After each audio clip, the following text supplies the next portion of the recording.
Hello, everyone, and welcome to the stream. How are you doing?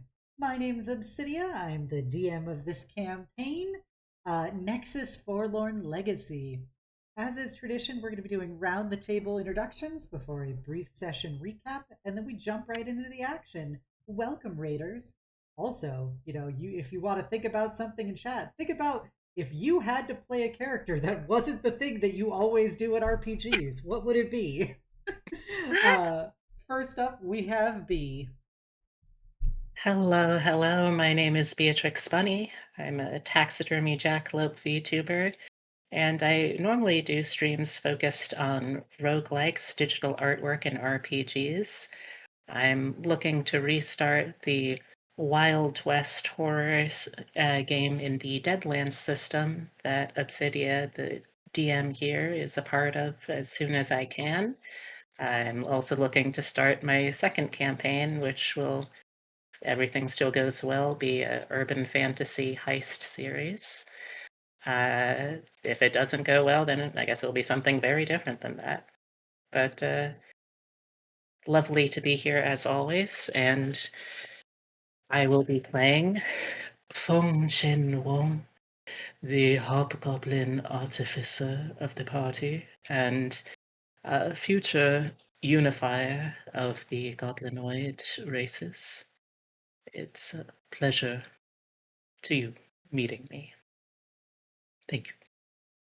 Oh, and I guess to answer the question, I'm not allowed to play a theater kid or someone who is not lore compliant with the setting. Alrighty, thank you, V. Next up is Meris. Hello, I'm Meris. I'm a celestial dragon VTuber. I specialize in storytelling streams where we talk all things novels, literature, and media literacy. I also run my own homebrew D&D campaign called The Trial of Hearts. It's an ode to all things romantic fantasy. So if you like drama, political intrigue, mystery, and very messy relationships, definitely check it out. It's a great time. And while I'm here, I play Soleil, the party's hot pink tiefling, fey werewolf himbo, who has a single brain cell kind of rattling around in his little noggin. And to answer the DM's question, I guess I would no longer be able to play disaster bisexuals, but you can pry my pink tieflings from my cold dead hands. I, I'd sooner not play than have to be anything other than a pink tiefling. I don't care if it would be a different colored tiefling. It has to be pink. Blue is out of the question. Gotta be Especially pink. not blue. Then you'd be French. That's true. Would a Watch blue Ashes. Aasimar just be the opposite of a pink tiefling? I feel like that would Interesting. be their only two genders: blue Asimar and pink tiefling. um, Thank you, Maris. Next up, we got Sif. Hi, it's me, Sif underscore VTuber, living suit of armor. I do art, I play games, I'm participating in Art Fight. I got a cool community night coming up with a secret little project I've been working on. I can't wait to show off.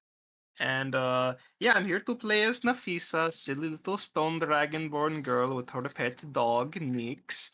Uh, yeah, it's good to be back. To answer the question, watch as I simply give up my great axe. It's really easy. I can quit whenever I want to, just not now. But yeah, I love you guys. Thank you for being back with me. I would love to see the like reverse Bizarro world where Sif has to play dagger users or greatsword users because you're just addicted to that 1d12. Hey, great swords. An elf Honestly, too. It though, has to be an elf. that would be. This would be such a fun one shot, though. Sif playing the elf dagger user over here, basically just being was it Vex? um, but thank you, Sif. And last but never least is Lily. Yeah, hello everyone. My name's Lily. I am an aspiring artist that draws a lot of D&D stuff, and very excited to be here tonight. I also run my own tabletop RPG, Mistwalker Spectrum of Eternity, with the 10th episode just released today, which very exciting to already be up to 10 on that. But as for tonight, I play Aurora, the pink sheep girl bimbo satyr who was kind of going through it, but kind of got talked into a better position and ready to go right back into going through it again because we know that that's how this works here. Either way, my answer to the question: I was diagnosed by my lovely husband Meris that I am not allowed to play any character that's a trans uh, that is trans or has trans allegory. I cannot have glasses, and I cannot play a character with mommy issues. So that's everybody but Callan ticks those boxes in pretty much every way. Callan kind of has parent issues when you think about it. Yeah, I was. That's the Absolutely, question: absolutely. is not ever having parents, does that constitute as mommy issues? I mean, if you're upset about the lack of parents, I think that does, yeah. So Yeah. Callan definitely is. Yeah. Callan, also the never giving birth issues. For Callan dealing with motherhood issues, but I also like to think Callan is suffering from her own like evil Pinocchio syndrome of wondering what the hell's the deal with her creators. But thank you, Lily.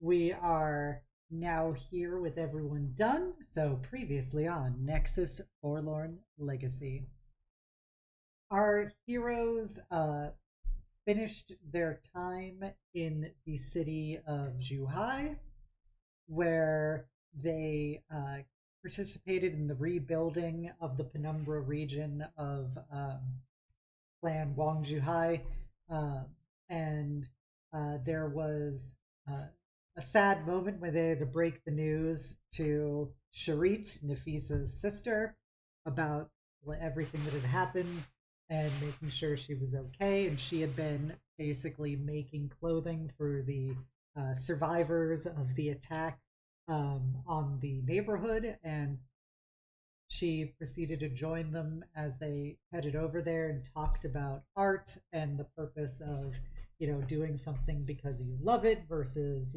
making fat stacks off of it for validation. When they got there, Soleil had a good talk with the Dai Yen of the clan about his father. Soleil and Feng also began making new art to add to Clan Wangjuhai's like tapestries and paintings because of all the damage they suffered during the attack. But Soleil talked about his dad and how he feels a little awkward because he's not a goblinoid by blood, but is very strongly culturally it because of his father. And the Diane basically told him that he is a valid person and that his dad clearly loved him a lot. And he had a little flashback back to when when his dad was teaching him how to fight as a kid and about the importance of being in control in combat, and that you wield death with every move you make, and the only thing stopping you from hurting or killing somebody around you is your own abilities and focus.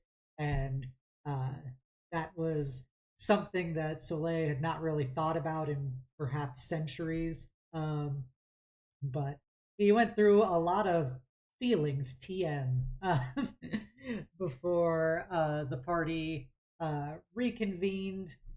Soleil and Aurora talked about art for a bit, and Soleil was giving her some little lectures about goblinoid culture, trying to help her, create her own drawings because it's a very different culture for her. So she didn't want to say something insensitive or create something insensitive. And with that, they were able to kind of wrap up what they were doing in town.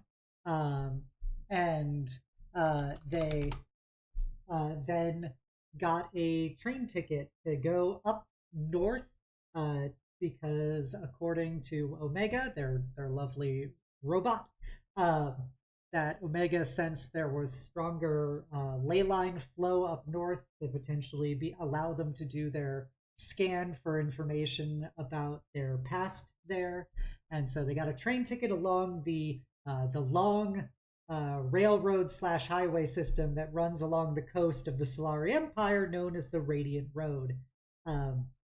So they met up with the people that they met in town, gave their next mission deets to the ship that they came in on, and boarded the train for new adventures. So that is where we're gonna start. You guys are on this train heading along the coast of the Solari Empire. For anybody who's from California or familiar with California, I imagine it very akin to the Pacific Coast Highway, because the most of the Solari Empire is mountain ranges, and so the coast is predominantly where most people live. And so this kind of railroad highway system goes along the coast all the way up and down. And so they're heading north towards the former location of the Goblinoid homeland, which is now simply called the Desolation of Ryuji. And they are you're on a long, solar powered train that is just, it goes all along the coast, stopping. It's about a 3-day journey to arrive in the northernmost city of Shanjin. And you get a beautiful view of the coastline of the Solari Empire. You see the sharp cliffs, the ocean to your right. You see occasionally like fishing boats or like entertainment boats, like people on yachts or whatever going around driving. Occasionally you'll see like large mercantile vessels, generally going south. They don't seem to be as many going north, but you do occasionally see them. And to the left of the train track, there's about 4 like track lines going up and down the coast. There's then also several lanes of presumably highways that you see like cars and stuff and trucks driving down intermittently. And then, of course, to the left, you see the enormous Sunspear Mountains that basically run up and down the entire length of this continent. And you also see, once you get out of the city of Zuhai and its, towering skyscrapers and everything, you see a lot more like plant life here. Like it's a lot less obviously hyper developed than Zuhai or the capital of Ashengard.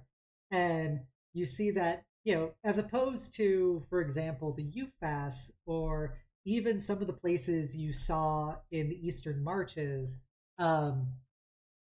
the kind of plant life here and even the like minerals and stuff here are just very eccentric, perhaps because of the strong elemental influences here from like the elemental plane of earth.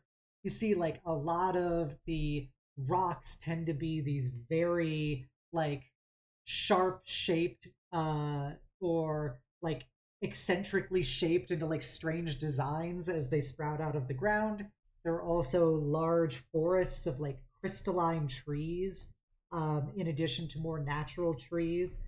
And the overall sensation is it's a bit of an alien landscape at times, because of just kind of, it's how you would imagine places in like your homelands, except with this odd, very natural unnaturalness to it, because of just how rocks and crystals and stuff, that's not supposed to look like that or look like plants. That's silly.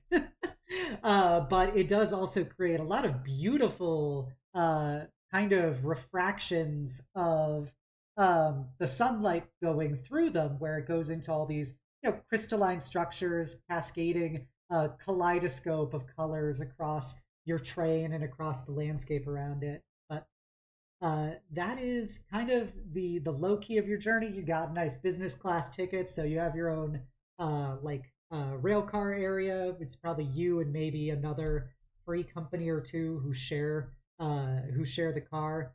However, there's probably several hundred people on this train going north. Uh, is there anything you want to do in particular along your journey?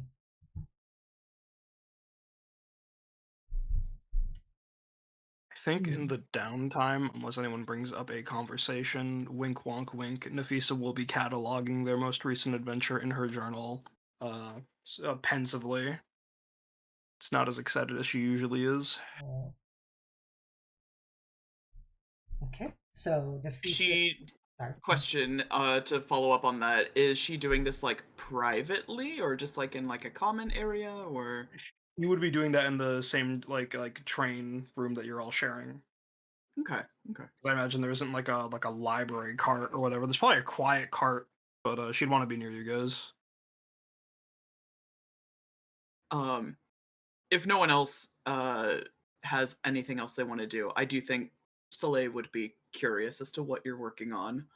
Okay, I I will just to get oh everyone before we start doing the mhm. side thing. So we'll do Aurora and then Feng-chen, and we'll circle back. Yeah, Okay. I think Aurora is very much just eyes out the window kind of thing. Like seeing all these, as you said, natural, unnatural things is definitely piquing her desire to create, considering it seems to almost lend itself to her style, like the way that the trees look and just the general landscapes are. So she is very much probably more so sketching at this point, just to sketch out the idea of it. Different like ways the trees look, so that way she can compose a piece more directly, like inspired by it when she has more time and a more steady surface. Okay, and then Feng-chen. Well, before we left, I decided to pick up uh, a new addition to the arsenal because I think Feng was a little frustrated with the the lack of range that she has in her own abilities. So she picked up a pistol and is working on incorporating it into a new module for her arm that she has taken to calling her firearm. Truly going her right to bear arms. And to follow up on the question I sent you in the Discord, is it a traditional firearm or a solar cell firearm? Well, while it's really tempting to do the solar cell, and I might trade up to one on the way back, but I I think just in case there's some magic items that really pique her interest as an engineer, she's probably going to start off just, get a working prototype of my arm as a gun using Okay. a more traditional model. Okay. So Aurora is sketching, Fung is tinkering with her gun and arm. We'll go over to Soleil and Nafisa. Yeah, I think seeing her work in her notes, he'll kind of like scooch over to like sit next to her and trying to like casually see what it is she's working on, but not also wanting to be like too up in her business and nosy. Um, and just kind of give a little gentle nudge to her shoulder, like, what you working on? Well, hi Soleil. I am cataloging our adventures in our journal. It is good practice. Professor Jacobs taught it to me. It's very important to take notes down on things that have happened. As you can see, and she like shows it to you, and it's this like garbled mess of both like Wayfarer and Wayfarer in both high and common. Sorry, I'm forgetting the term for it. I'm so sorry, Obs. Oh, it's vulgar wayfarer is the common, but if Vulgar. you could just say wayfarer for referring to the language most people speak. High wayfarer specifically is just the Latin version. Gotcha. But she Ye would be. old speak. Yep. Yeah, she's mixing the two together in a way that makes sense to her, but it's kind of unintelligible at first. You would need some time reading it. But yeah, I'm just thinking over everything that happened. Well, a lot has happened. Might need a couple books just for what we've experienced. I don't know. I think our last adventure, our last job shouldn't be like too big. Maybe not even a chapter, maybe just like a little paragraph to like move past. A paragraph. Well, I mean the job itself. Everything else was really good. You know, seeing my sister. I know you and Feng really enjoyed speaking with members of that community we were in and making sure they were helping. And I know being part of their the thingy with the patterns and the stories on it. I know it Yeah, means a lot to you guys. it was it was a good experience. I mean, aside from the unfortunate travesties that occurred, uh, but um, I'm glad that we met the people that we did, and I'm sure you must have been real pleased to see your sister. Yeah, but you know, the actual work we did, like I don't think I'd want someone to write a song about that. I know we talked about getting a name for our team after like a cool moment or something fitting, and just that last job didn't feel like any of that. It Oh felt no, really sad. sad. We did a good thing, a real Yeah, good but thing.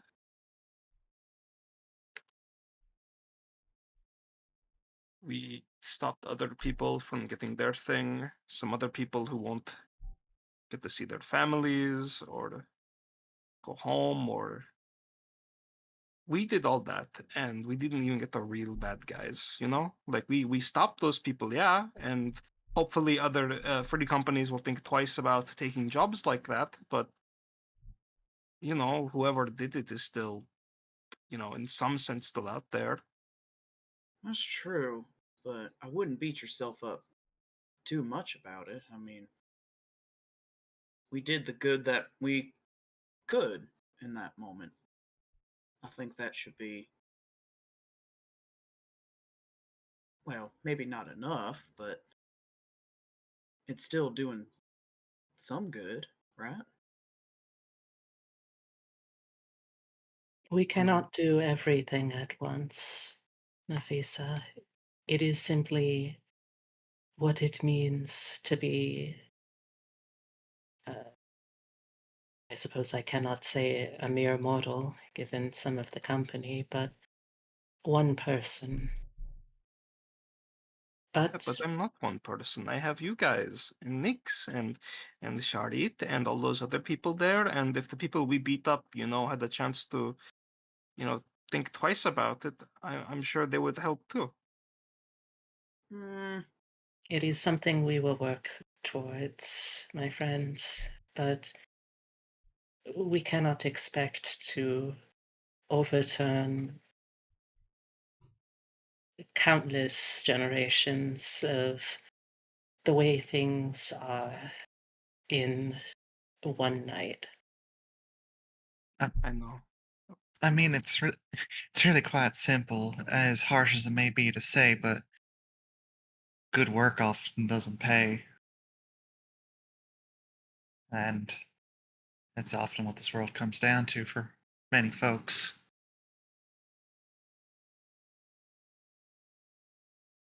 I know that I'm kind of a stranger to how all this works. I don't really quite understand why things are the way they are here. It kind of frankly sucks, in my honest opinion. But The way that I see it is everyone makes their own choices, right? And circumstances may not have been good for those folks, but they still made the choice to willingly hurt other people. Is that really something you can just so quickly forgive, Nafisa? It's not forgiving, but hearing the way they cried about it, how scared they were for their loved ones, They could have been lying. Get some sympathy out of you. and what if they weren't lying? We could go in circles about that all day, Soleil, but listen, I know we did what we could, and I know it's impossible to do everything, but I don't think I'd want that part of my story being told. I couldn't imagine my mom telling me a story like that when I was younger. Maybe she should have. Not everyone's gonna be as nice as you, Nafisa.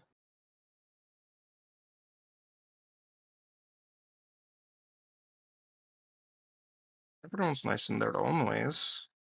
Hmm. I'd also challenge that, but Listen, it's that kind of thinking that's gonna get you swindled by the face someday. But why would they swindle me? We're friends. You and I are friends. Everyone That's true. else, maybe not so much. Yeah, but you'll help me, right? Of course I will, but Yeah. if it weren't for my presence, I would worry what another Fae might say to get something out of you. I don't think it'd be frightfully difficult. Well, if I'm nice to them and they're nice to me, it'll work out.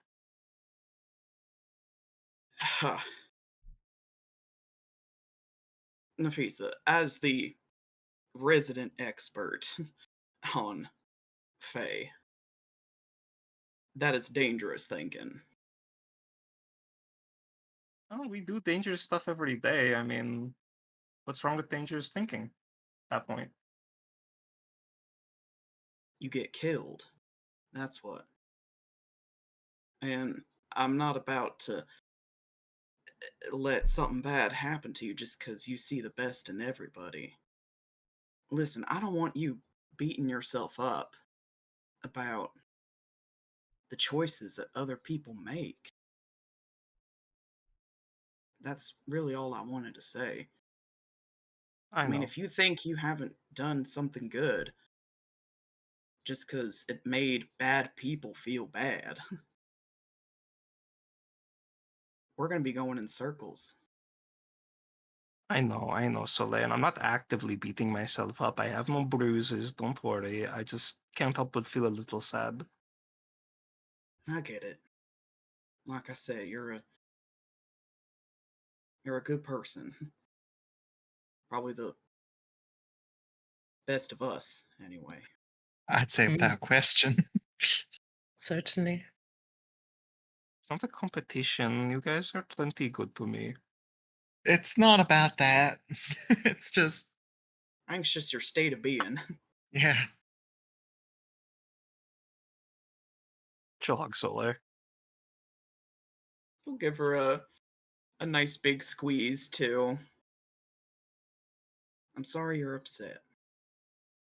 I hope that someday you can look back on this and remember it a bit more fondly. At the very least, I won't forget. That's good. If it helps at all, it may be sounding a little harsh, but if we weren't helping people, that, well, I don't think I'd be here right now, while you was standing.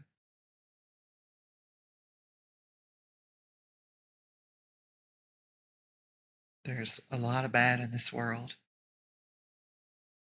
and a lot of good people that deserve more help than what the people in power have given. And those people deserve just as much of a shot at happiness as those willing to put their morals down on the line. coin. And I know that's basically what I'm doing here, but at least I can sleep at night thinking that it's it's helping people that need it.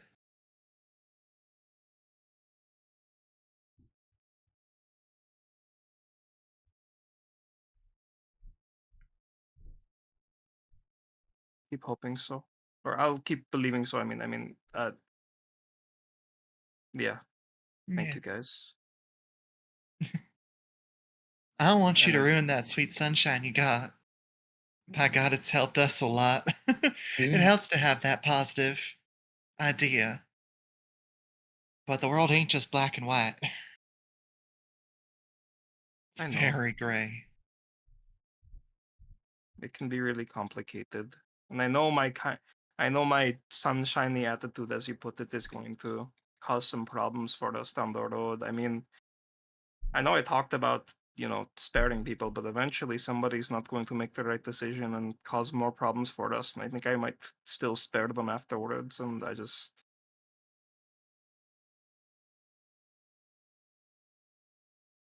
Relevant inquiry, but it seemed as if your penchant for allowing them to survive was running counter to our own actions during that combat. We sensed the sense of agitation that it aroused in you. We understand your sentiment in that we did something you did not care for. We would like to apologize for that. it's, you don't have to apologize, Omega. I know a lot goes into fighting, and in the heat of things, it's really hard to think about holding back or sparing or just trying to live. And I'm not going to hold my standards to all of you. I know mine puts me at a big disadvantage at times. I just I just don't think it's okay to kill people when it can be helped, at least. I agree. We are confused by this prospect. We understand that if somebody is in need, you must help them. You have made that clear.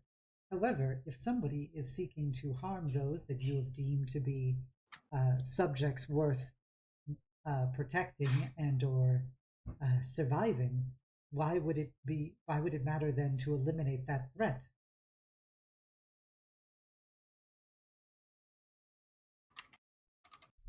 Wait, I'm sorry, I'm a little confused. Omega, could you repeat that? To put it simply, why does it matter if we kill them if they mean you or somebody you care about harm? We cannot seem to understand this prospect. It seems it would be the simplest and most efficient means to achieve your objective if you simply eliminated all the threats that were arrayed against you.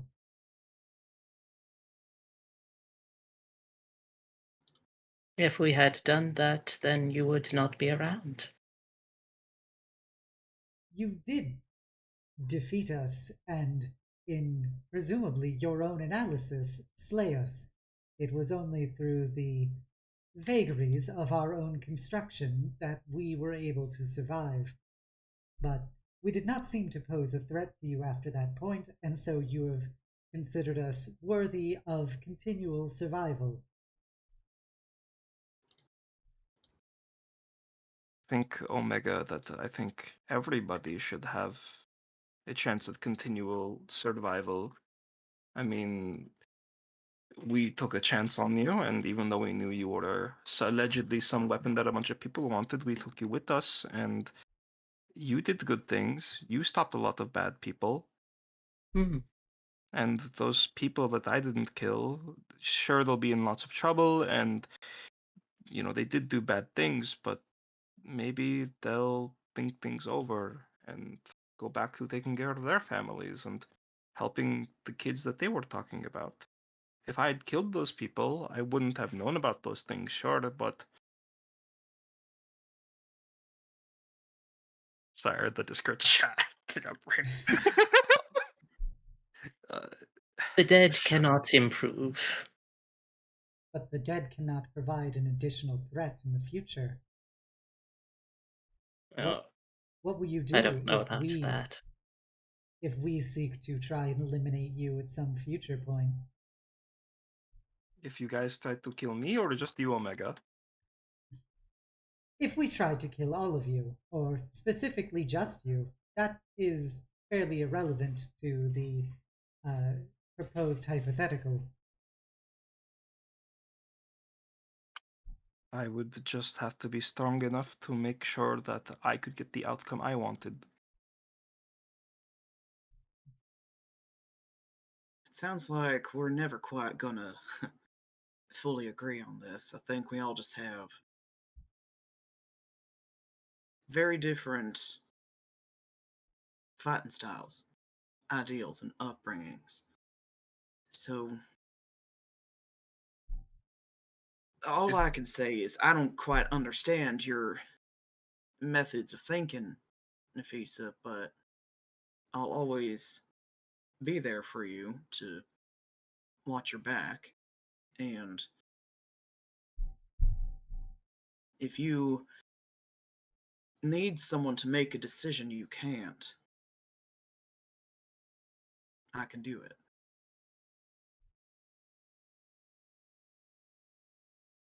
I'm going to be a little open right now about something I was told not to talk about too much, but my dad was an adventurer with my mama. They were a free company and everything. He told me not to mention too much because it might get me in trouble, but when my mama left and I was just left with my babu, he would talk to me about all sorts of things to keep in mind to kind of dissuade me from adventuring. And there was this look in his eye whenever he talked about death, and it was a lot. And I don't want to do to somebody else what the world did to my babu, and I don't want the world did to him to do to me. I don't want to be like my dad. So it is illogical, I know, Omega, to take a chance every time, but I'm going to do so because that is what my heart wants. And if you ever decide to kill me, I will either need to be strong enough to make you my friend again or figure something else out.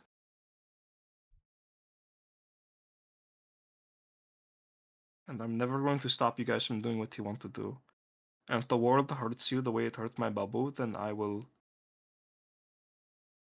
make sure you don't have that same look on your faces.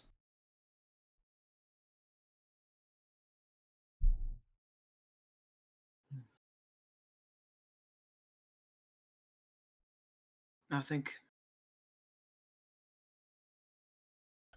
I'm starting to understand a little better.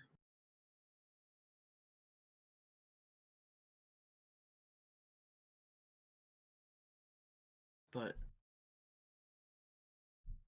we'll look out for you and each other.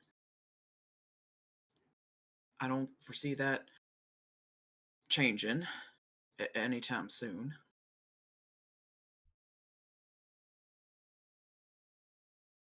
If you wish to put stock in your short sighted analysis of potential futuristic encounters, we would be open, if that is your inclination, to not seek to lethally eliminate our opponents. But it is irrelevant to us whether they survive or not if they pose a threat to any of you. But we will leave it to your discretion since we understand our view is unpopular. I I don't think any of us could make that decision for you, Omega. So think over what we talked about and think over the experiences you've had ever since leaving the Sapphire Desert. And I trust you to make whatever decision you think is best. And I will never stop caring you, for you, no matter what decision you make, okay? Thank you Noted. guys for Was that good? I just said noted. Thank you guys for talking to me about this and being open to it. I think I'm going to just rest my head against this train wall for a little bit now. Of course.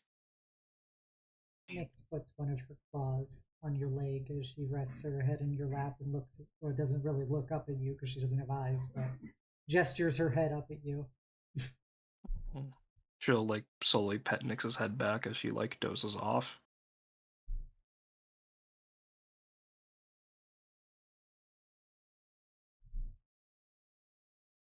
All right. Is there anything else anyone would like to do or say over the next few days?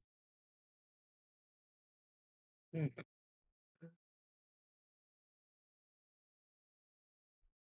Mhm. Well, okay. I will say, give me a quick Tinkerer's Tools check. All right. Dun, dun, dun. Smarts. Which attribute? Smarts. I mean, intelligence. Too much deadlines. Too much deadline. 26. You very effectively can make your gun arm. Excellent.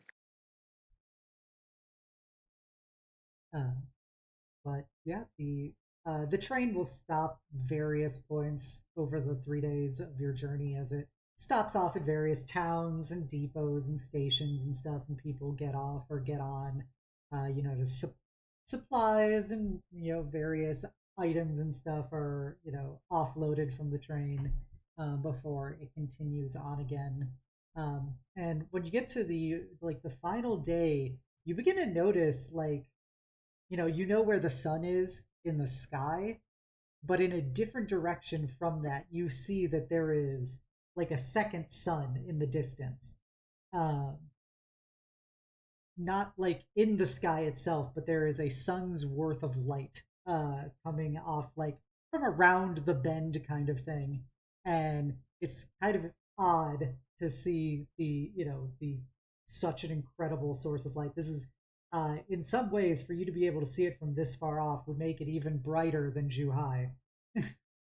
um, so, and as the hours tick by, you see it only get bigger and brighter, and you begin to see it start like really stretching over the mountains. And then in the final distance, as you kind of round the corner to a straighter shot to the last city on the line, Shanjin, you see that there is a colossal, like, dome of light that stretches from where you're basically approaching it incredibly high into the sky. And it just seems to consume the horizon past the city, causing the city to look like quite the silhouette against this backlighting. Now, I'm not too familiar with this place, but that looks very strange, doesn't it? Mhm.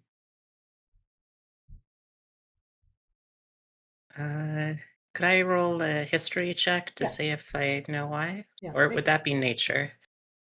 Either way, it's either history or nature.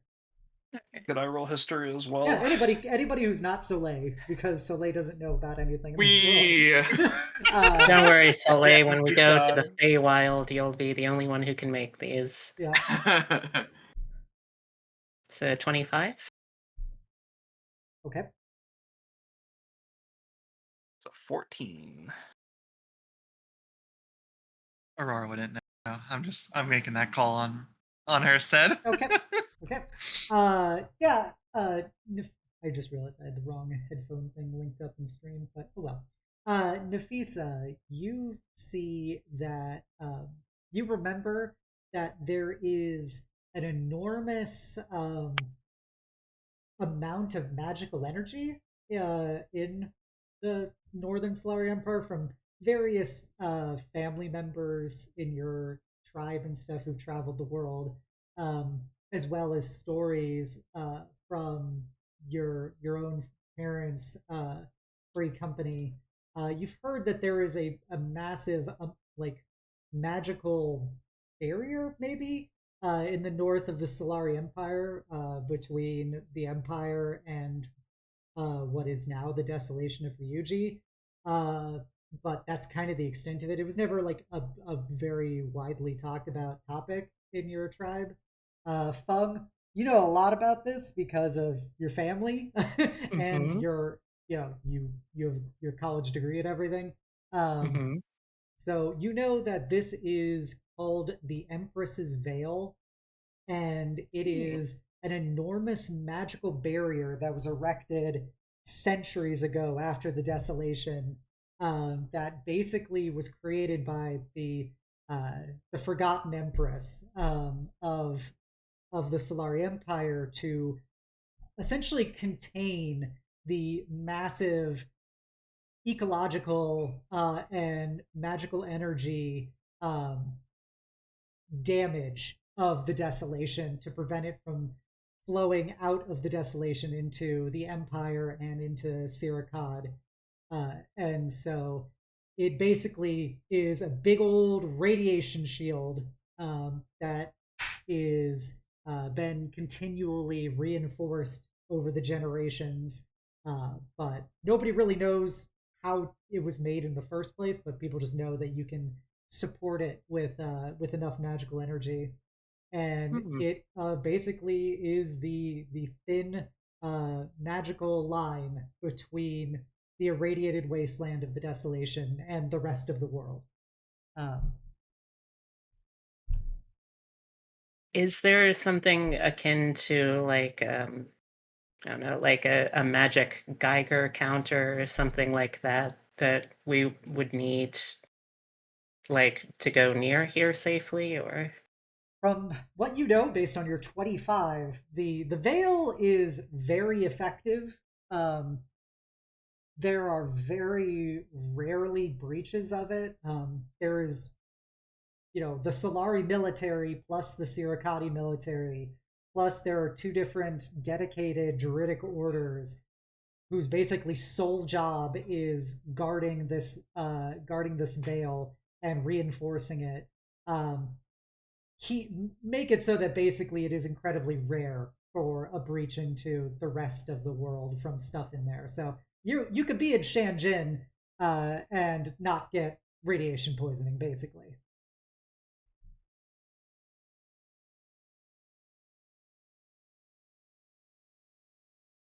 a little reassuring?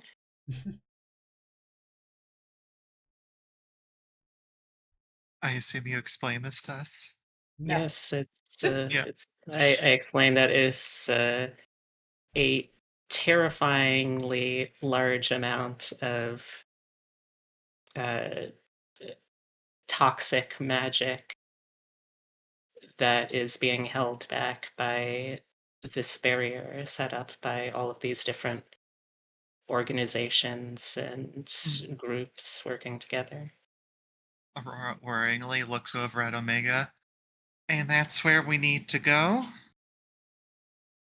Omega is just kind of like staring out a window at this, and their eyes are very much worrying about as they look at it, and goes, "We do believe it would be constructive for us to more thoroughly investigate this uh, incredible source of energy." Okay. Um. As long as Well, we needn't pass beyond the barrier, I suppose it's surprisingly safe, close by to the desolation on this side. right. Okay. It's just like a bomb waiting to go off. That's great. Okay.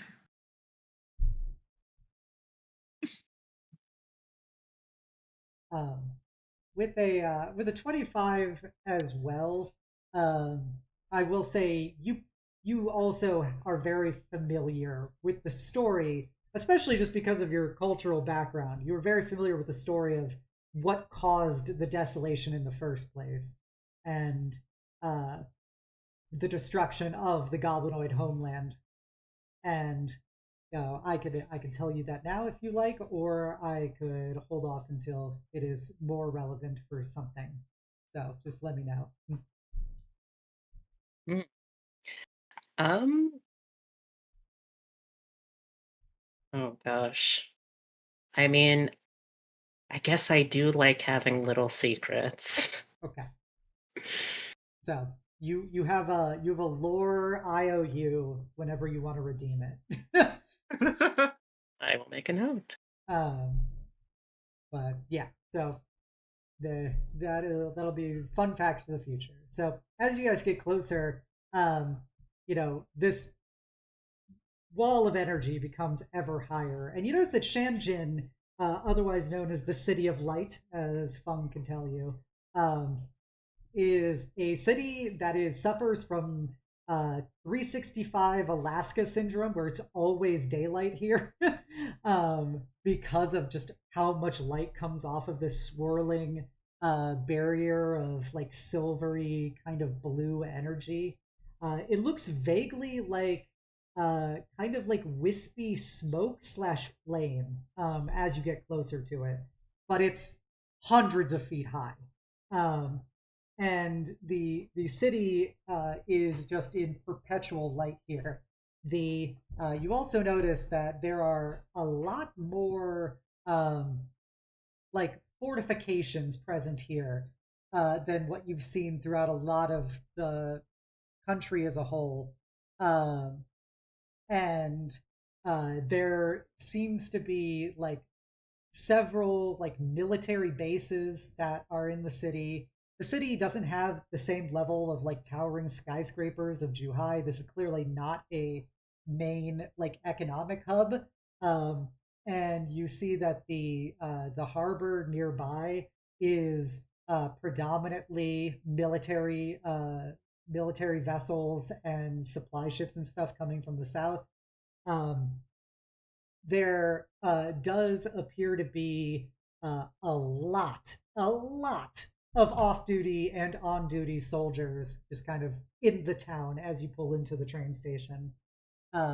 They all have the very distinctive red uniforms with notes of yellow, orange, and black as like secondary and tertiary colors on it.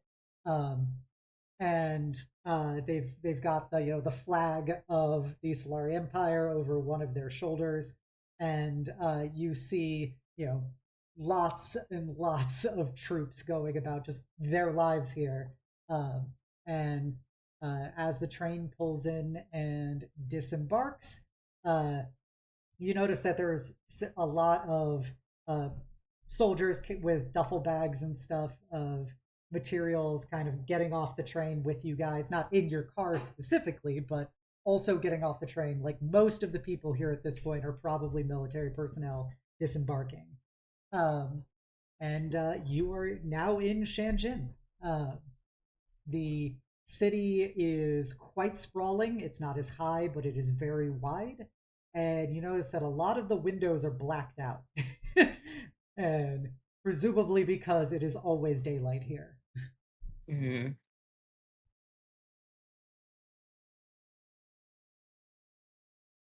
Okay. All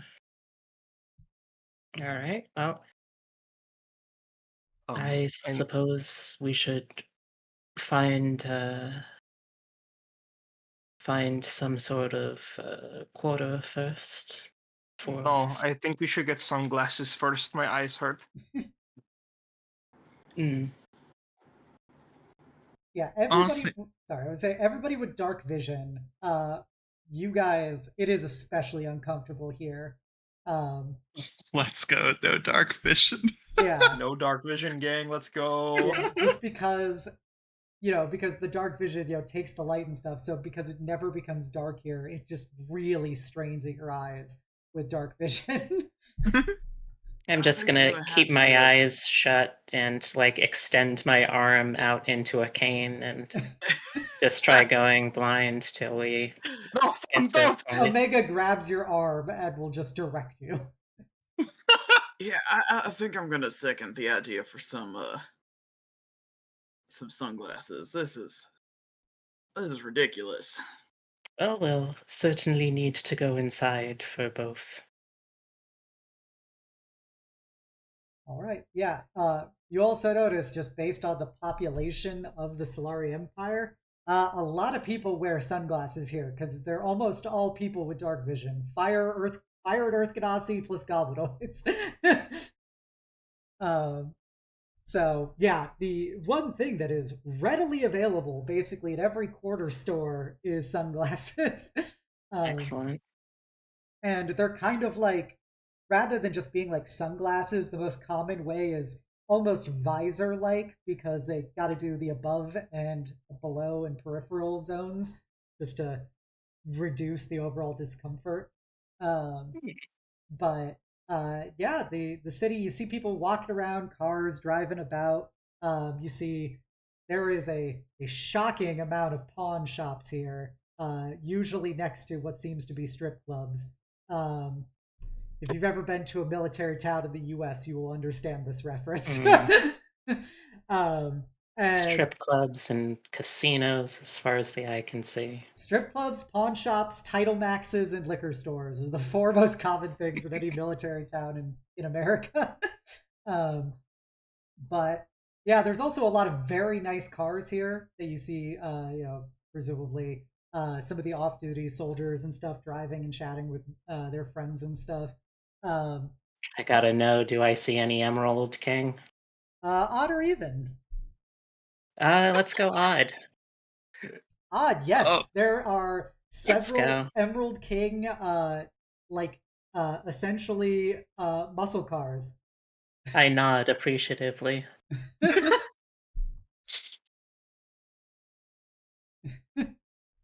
Uh, place is that kind of just sounds weird, fun. though. I mean, every place is weird, Aurora. I mean, who knows? You might go someplace where they have like 2 moons, or like, oh, A- I mean, like a 3 single moons. place on this earth that has an undiscovered 2 extra moons. Yeah. Hmm? It is Sure. possible, I suppose. I feel like we're World more is likely to experience that when we go to the Feywild than anything. Yeah, we can add the Feywild to our list. Yeah, why don't we? Slay, you want to go back to Feywild, don't you? I'm not in any kind of particular rush myself. I imagine once we rescue your decrepit, helpless, and very how should I put it? Indisposed? Yeah, God, She I she hope does she's sound okay. very decrepit, and I would have to imagine. Well, while she would age gracefully, I have to imagine she must be showing the effects of the aging Yeah. as well. How old is she, Slay? You know, huh? I don't rightfully know. Without their mom, Soleil, are they helping her? No, I don't think so. They had a bit of a falling out, it seems. Surely they must have their reasons, though. Family's still Uh, family. yeah, right. That's what I said. So that's kind of why I'm not in any particular kind of hurry to get home, because I don't want to have to like dig up those family secrets. I'd rather Okay, just Soleil. save my grandma first. We'll save your grandma, and then we'll go to your home, and then your mom and grandma will reconnect, and you'll get a little gold star. That'd be For pretty swell saving if the that family. happened. Mm-hmm. It'll all work out. But for now, we should find a place to stay and have Omega figure out where we're going next. Sure. Yeah, you wander around town. You see, you can't really look into stores very well. Window shopping isn't really a thing in this town. um, but you do see there's lots of stores. You actually will even see, since you guys arrived here about 8 in the morning. It would be a traditional daylight cycle, so there's a lot more people out and about right now. You see some soldiers sitting on like sitting at like a cafe and stuff, having some coffee as they chat. You also hear various uh, music halls and stuff playing as you walk through. Um, and there are several like inns slash motels, very few hotels here. Most of the temporary living places seem to be uh, of a lower overall quality than maybe you would find down in Zuhai. Um, but it doesn't seem like the temporary population here really consists of many non-military personnel.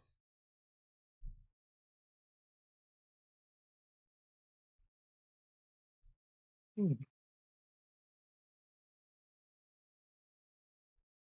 Hopefully we won't. I mean, there's got to be like some quarters that are good for us, right? It's really awkward having to kick a door down every time we need to figure out what the business is. There's like signs. There's signs to Oh tell you yeah. what the businesses are. It's just you can't really see what's inside. Mhm. I mean, this place seems awfully militarized. Not exactly the comfiest kind of place to live. Yes, but there should Yeah. be some place where like people live, right? Yes, you cannot run so many dens of vice without den mothers and fathers and such. Make a make a quick, I'll say, investigation check, everyone. Okay. As Yes, you hit ma'am. Yes, ma'am. as you hit the streets. That's a 16. 3. 17. Nafisa's Soleil, handling. use your big nose. Also 16. All right, between everyone who's not Nafisa, Nix is Nafisa's still trying to defiantly have eyes fully open. Nix is doing great here, though. Her lack of eyes really paying off in the long term. Is there also heat with all of this light? No, Or is it like, actually, oh, um, that's weird. yeah, this far away from the Veil, because it's not like you're right next to the Veil. The Veil is several, 100 feet away, kind of thing. But this far away, it's just like any other day. Um, but yeah, it's just very bright. Um, and but you guys are able to sleuth around, and you actually find probably like a 3-star hotel. Generally, one of the higher end places in town for more uh, fancy, like government contractors and stuff who happen to come up here on temporary business and stuff. But it is operated by a probably middle-aged hobgoblin male, um, and he has a fair set of his own scars. Except his scars are actually burns more than they are like traditional goblinoid tattoo scars. They're burns that have been tattooed over and gilded. But he's wearing a pair of glasses as he uh, stands behind a counter filling out some papers, wearing a suit. This place probably could fit, maybe 300 odd people in the total hotel. Um, Currently, there is like the main lobby, which is marbled floor, which has lots of cracks in it. Um, and as you look closer at the marble, it is very much like off-brand marble, very much like an artificial construct. And there is kind of a side hall area that you hear a lot of music coming from. Particularly, you hear what sounds like a fairly quick paced like shamisen and hand drum, and Ooh. people kind of raucously talking over there, through what are uh like a kind of a curtain separating it from the lobby. And then there is 2 elevators and a staircase going up and down in the building itself. So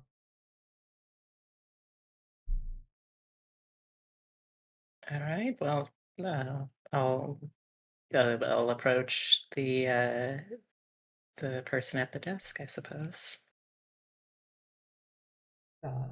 Hobgoblin kind of looks up and takes off his glasses to see the four of you, and you don't even make an insight. He is quite clearly surprised at this hodgepodge of people that have showed up at his hotel.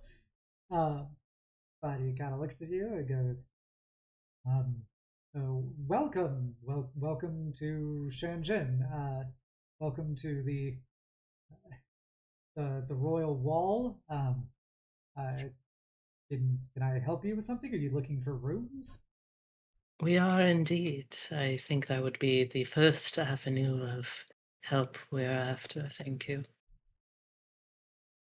Do you have any opening for a total of 5 plus animal? He looks down at Nyx, and he kind of go. You see his eyebrows go even higher up as he looks down at Nyx, and he kind of gulps for a second and goes, um, "Yes, we do have we have 2 rooms currently available. How long will you be staying here?" I look back at Omega. How long do you suppose we will need? We believe as long as necessary. At least 3 days, we'll say. All right, I think we can start at 3 days then. Right. Okay then. 3 days it is. Do you need any help while you're in the city? Are you here on business? Yes. What's...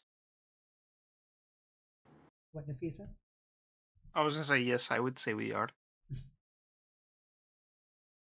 Right. Well, I can give you just a map of the city if you like, and uh, here are your room keys. We do a continental breakfast at 8 a.m., so it should be starting about now. Um, and I guess if you have any questions, you can just reach out to me. Thank you for your help. Many thanks. Of I want to eat course. breakfast. So That's it. He hands you guys your keys and a map. Excellent.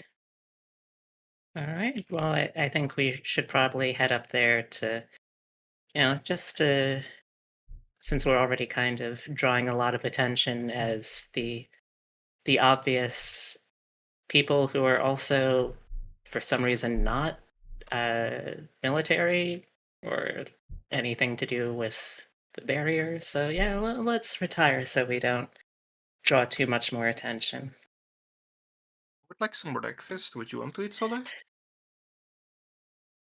Here, I could definitely go for a bite. Look at the whole continental breakfast. It's like a continent. It's just That's yeah. a lot of That's a lot of breakfast. Mm-hmm. Mm-hmm. It's not as exciting as it sounds, I can promise you that. Do they have like that pancake machine, like the conveyor belt, where it like cooks along the belt? Sure. The true Holiday Inn experience. Yeah, this is very Holiday Inn-esque. You see some some pastries, you see some bread, some fruit. Uh, you see that there is like a coffee, tea, and juice section.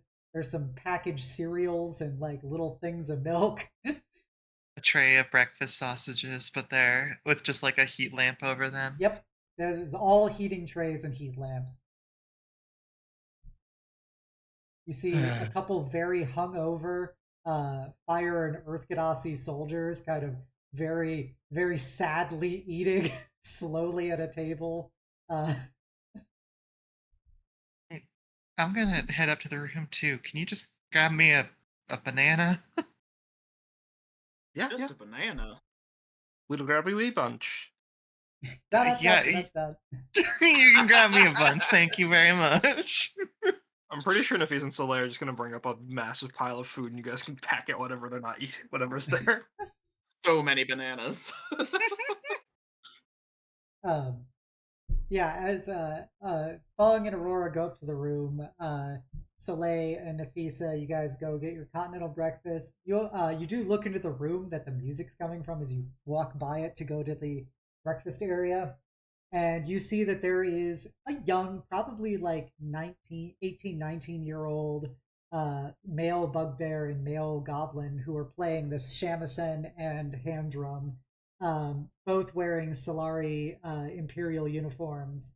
And there is probably about 2 dozen soldiers and sailors in this room in various states of like half robed attire of their uniforms, as they are, despite it being 8 in the morning, it seems like they are still partying from last night. You see several, men and women who are presumably like locals and stuff that are chatting with them, sitting with tables, having drinks, etc. And just bunch of off-duty soldiers, basically, just partying and getting wasted. This guy's being dudes. Just guys being dudes. Um, and yeah, most of the soldiers here are all fired Earth Ganassi as well as goblinoids. But you do see like there is a a human in there as well. The token human. The token human, as well as like Diversity higher. a halfling, basically. But they are definitely the minority here. So you guys get your continental breakfast. You steal a hobgoblin female, another middle-aged woman. Looks like she's about to like chastise you guys for taking stuff from the continental breakfast up to your room, especially a lot of it. But as she looks at you two, she just kind of shuts up about it. So Soleil is a 7-foot-tall weirdo. I picture him just like with an armful of bananas, like just an obnoxious amount of The bananas. girl asks for bananas. and just like gives her a very polite nod of his head and just keeps going. All right, yeah. So you guys head back up to the room. Feng and Aurora, you guys settle into the room. You look at the map of the city. It's a map of a city, a map of a modern city. There's a lot of indications of the various quarters of the city for conventional civilian purposes. You see that there is about 6 military bases kind of around the city, 3 of which are army bases, 1 of which is an air force base, and then the remaining is kind of the naval station at the harbor. Or sorry, 4 army bases and then 1 air force and 1 naval station at the harbor. And you see that there is an indication on the map of a large series of conventional fortifications that are kind of probably a couple 100 feet back from the Veil itself. So there's like these walls and fortifications, a dead zone space, and then the Veil. And it stretches across the entirety of the town. From what Feng knows on her history check, the Veil goes all the way into Sirakat. This is from coast to coast of the continent, and is truly a colossal amount of magic.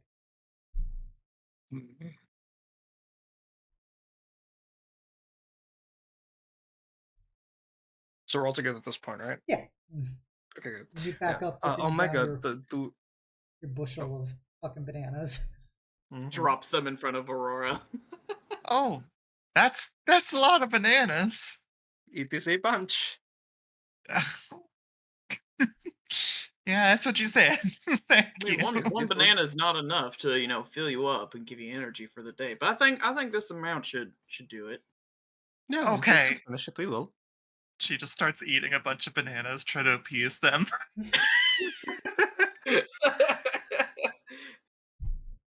Aurora, are you fond of sweeter things?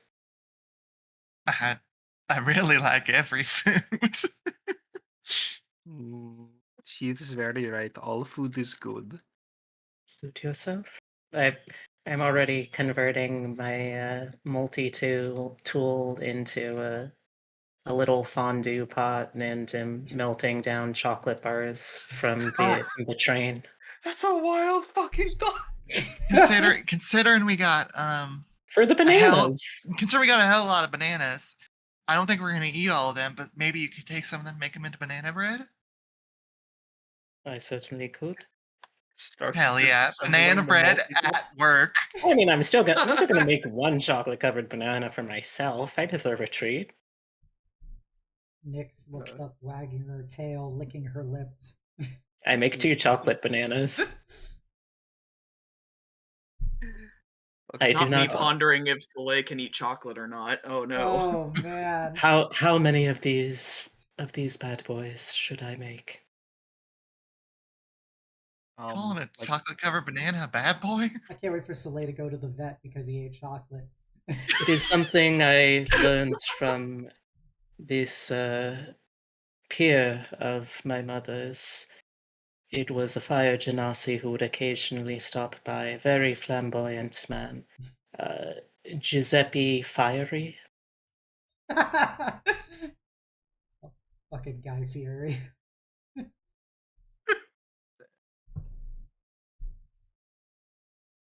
I mean, I- I'll take a chocolate covered banana. Hell yeah. Right, I'm up to 3. I mean, you could make like 4 for me and another 4 for Soleil. Yeah, I'm down for trying. You've never had chocolate before? What?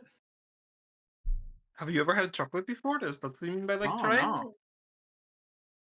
I suppose I imagine the Feywild uses more natural or fantastical ingredients than candy bars. Uh, Omega, do you want one? We do not require your sweets in order to function. Would you like to try one? We feel like there would be limited educational properties by our deconstruction of it. I'd like to roll insight on this to see if Okay, roll insight. Omega secretly wants that one. It's a 10, an inscrutable enigma. Yep.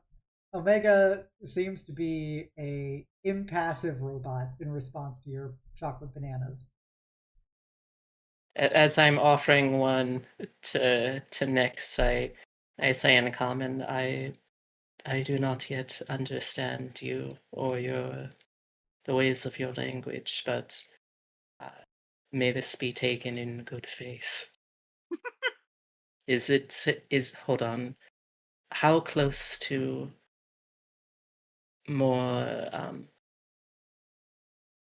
more typical, or perhaps how closely canid is Nyx? Are we about to kill Nix with a chocolate covered banana? No, you won't kill her. She's technically a Drake companion, but Nafisa, she's for all legal purposes on documentation, Nyx is a dog. Nyx and Soleil about to go to the vet. I have to give you guys the code of shame.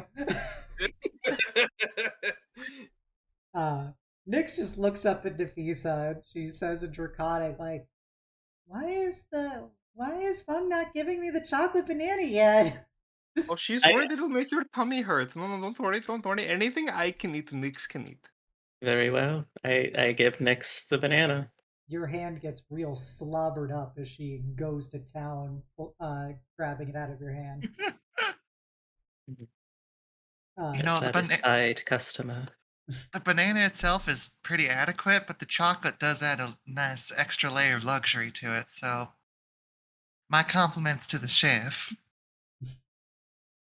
My thanks to the gourmet.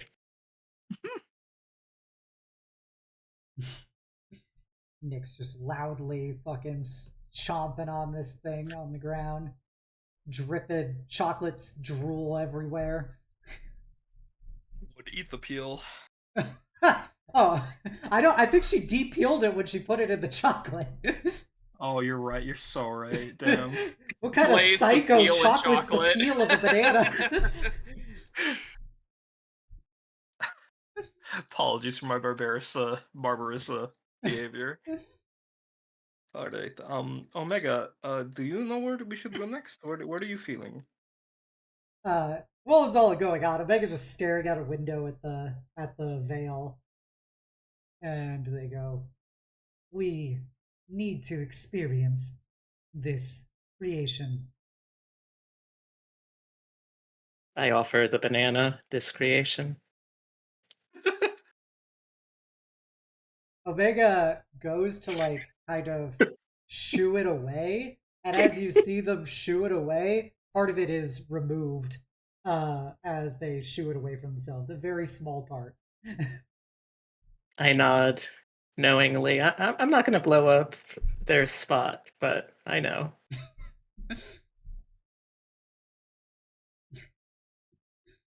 Um, so yeah, so Omega's like, I wanna experience the veil. Um, you do know that obviously the giant magical barrier that prevents radioactive abominations from going to the rest of the world is not exactly open to the public. Yeah, I've been trying to think of a way to try and approach without it potentially starting a war or something like that. I haven't figured one out yet. We could ask for permission really nicely. Mm, how would we get close enough to those who would be able to grant this though? Well, we're in a town with a lot of military people. Maybe we could go up to one and say, "Hey, we want to speak to someone in charge, if that's okay. We have a thing we'd like to ask." And then we keep doing that until we meet the person, and then we say, "Hey, we want to go see that," as like Nafisa like pog points to like the ominous light in the distance. It's like, yeah, and then they'll say yes, or maybe they'll have us do a quick quest for them, and then we do it, and then we go there, and then Omega completes her thing, and then we go on to the next location. I think considering the prickly welcome we got even just here at the hotel, I think that might not exactly go according to plan. And who should we ask? Because we need to ask for permission, right? I mean, it's not like we can just go there. I don't Why not? exact. I mean, I imagine it's heavily guarded. And it'd be also rude. I mean, we snuck into that mansion. Yeah, but something seems a little bit more dangerous about sneaking into a military base. Like, yeah, we could turn invisible again, but If caught unauthorized, we would not be treated as mere criminals. We would they be treated as a threat to potentially nations. they And that probably would shoot get, us on sight. and Lady Celeste and Stella would get lots in trouble, and then so would Lunis, and that wouldn't be good. We could, what if we use their names? I mean, that's technically our company name right now, right? The free company of Lady Celeste and Lady Stella. That might work. I mean, the the ladies' names carry a fair amount of weight, right? Yes, yes, yes, and they want us to take good care of the weapon, our friend Omega, so they wouldn't have a problem with us using their name to do so, right? Right? Well, I mean, I guess doesn't seem Oh. like it. Well, I was gonna say if we failed or if something went bad, then we would tarnish their name. But I mean, we'd probably We, we would tarnish their name likely anyways. we would likely be dead as well before we have to deal with the consequences thereof. I don't exactly want to die. Nor I. I I mean, who would kill somebody for like stepping on someone else's lawn? That's crazy. That's crazy. Military people would.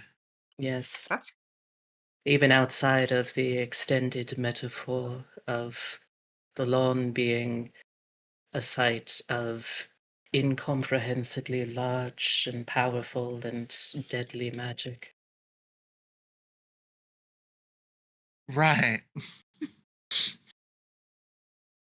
Omega says, well, failing those potential options, you could always form an adequate distraction, and we can be able to investigate closer through alternative forms. You see Omega just dissolves into their puddle mode, and you see like a single like eye stalk pop out of it and look at you guys, and the puddle starts like slowly moving on the ground. is that as fast as you can go? This form is not optimized for speed.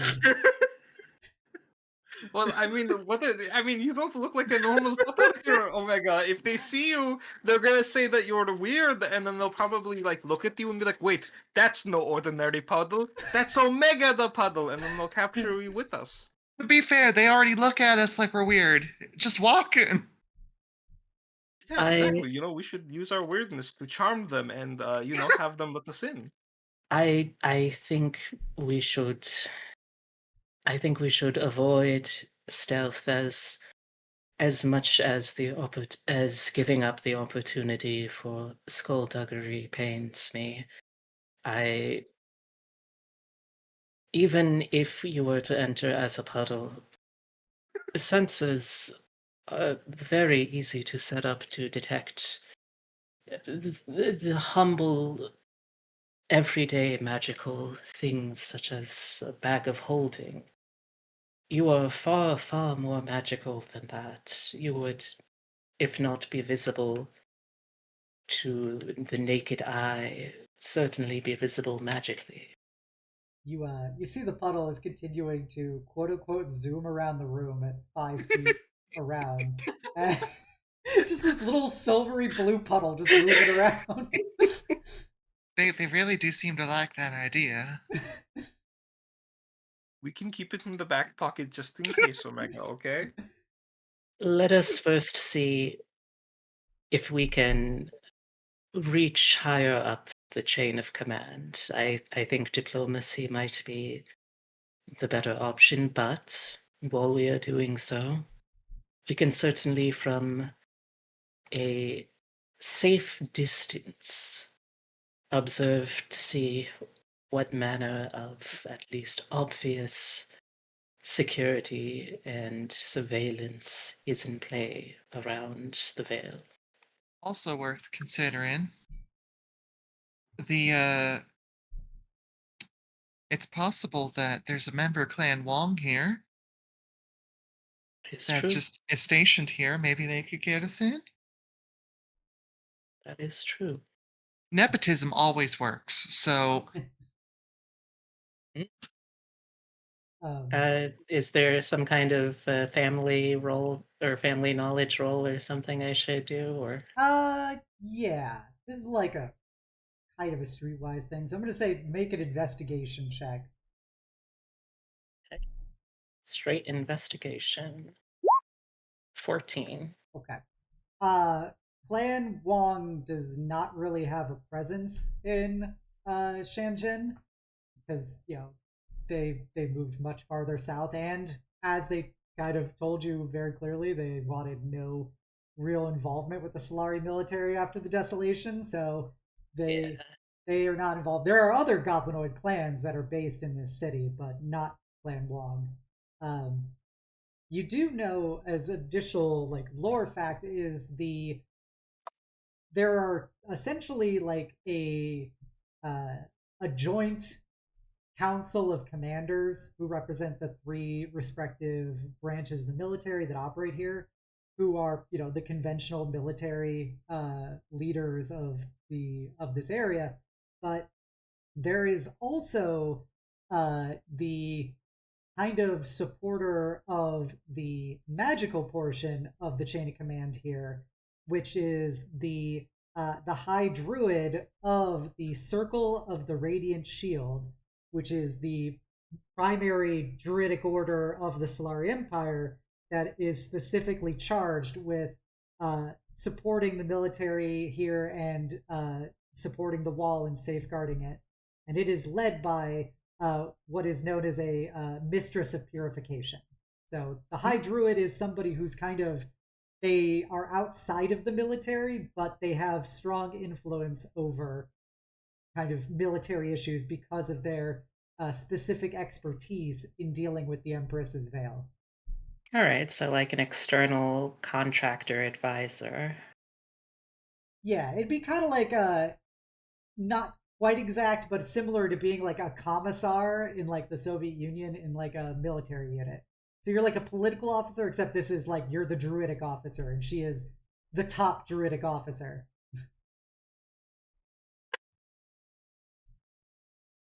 Well, we perhaps may be able to reach out to her.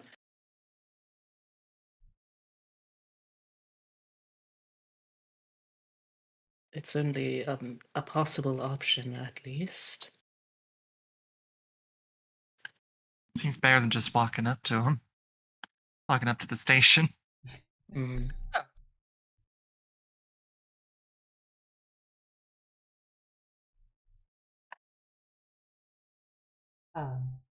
Okay. You know, on your city map you were given, there is indications that it is in the overall like military jurisdiction area, but there are like several like small druidic outposts, as well as like the primary druidic grove of the circle here, which is very close to the fortifications bordering the Vale. Okay. I don't suppose there are any druids that also do the same pastimes as the military personnel. That is you know, you can only generalize. There are significantly less druids here than there are soldiers. So, Fair. you know, in a city of probably a couple million people, you know, there probably are druids out and about, but you are not a druid, nor are you from here. So it's kind of like you can assume whatever you want to assume. All right. Well,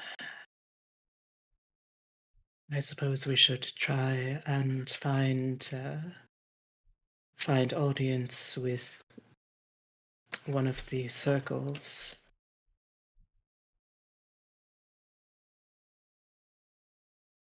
Sounds good.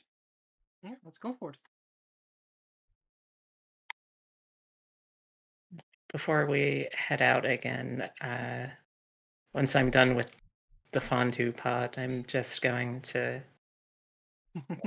Well, obviously, I have to clean up. That's a non-negotiable. But I also just quickly have it form into a tinker's tool, so I can pop the lenses out of a spare pair of glasses to just affix for now over the eyepieces of my mask.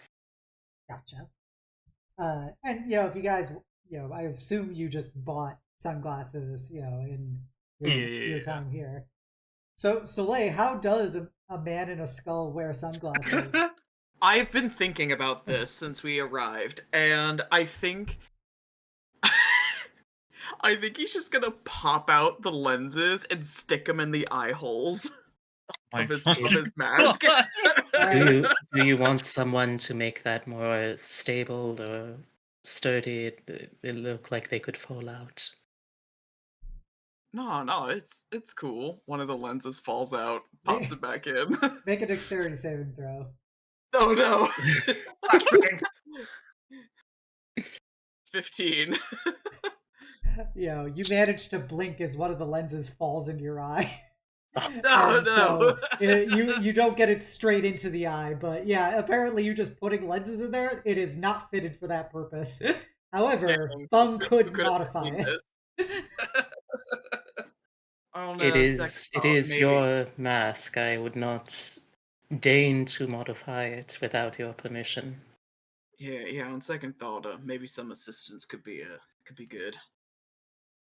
Yeah, I'll just file down the lenses, get those to the right size, and use a little bit of some epoxy to hold them in for now. Can always take out a solvent for that later.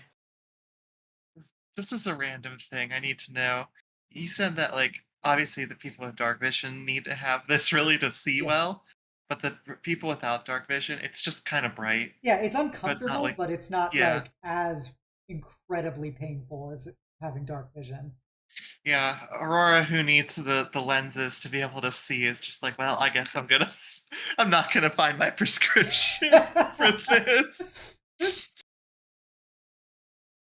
Could I make them into those little the little like clip-ons that you slide over the Oh front my of the god, those are glasses? so cheesy, but yes, you They're can. so cheesy. You're gonna look like such an 80s nerd, but I love it.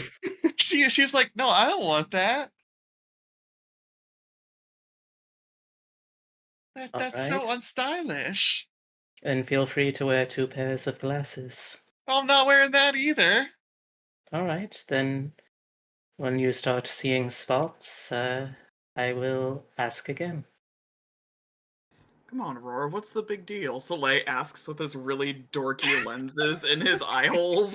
You just see like Think a you look faint blue and green behind them, but it's basically just like black pits in his eyes.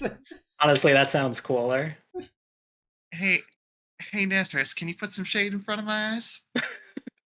Casting darkness just Oh my around your god.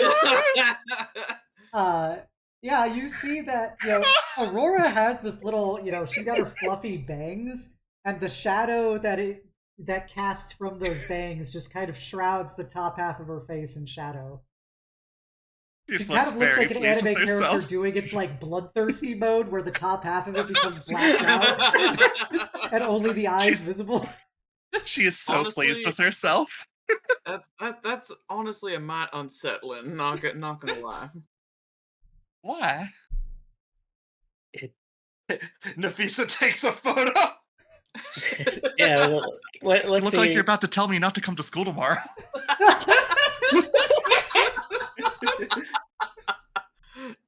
What is Aurora's reaction seeing the photo? So, she just kind of I'm looks at it.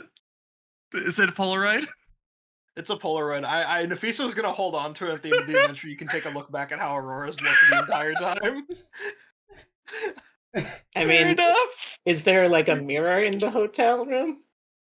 When you take that picture, Aurora's briefly wearing a trench coat as well.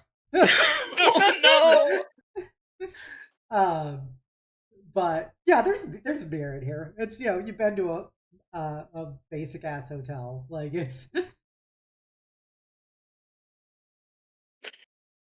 I mean, it doesn't look. We're already looking weird, so it's not really that much different. You do you. I think I look cool. I Looks love, back over at Soleil. I love this as the focus of being in this city. Look, you Chocolate gave covered us the bananas and this. opportunity. Yep, and I'm about it. I am 100% about the sunglasses and tie.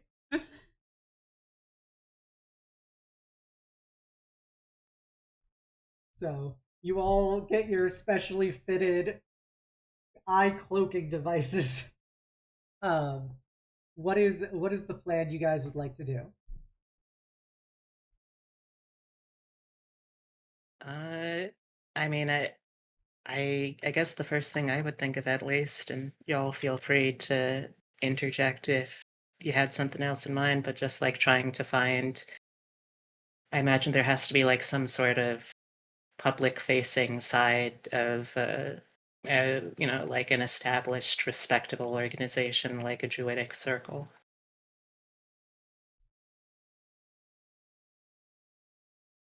Okay, that's a plan. Is that what everyone wants to do?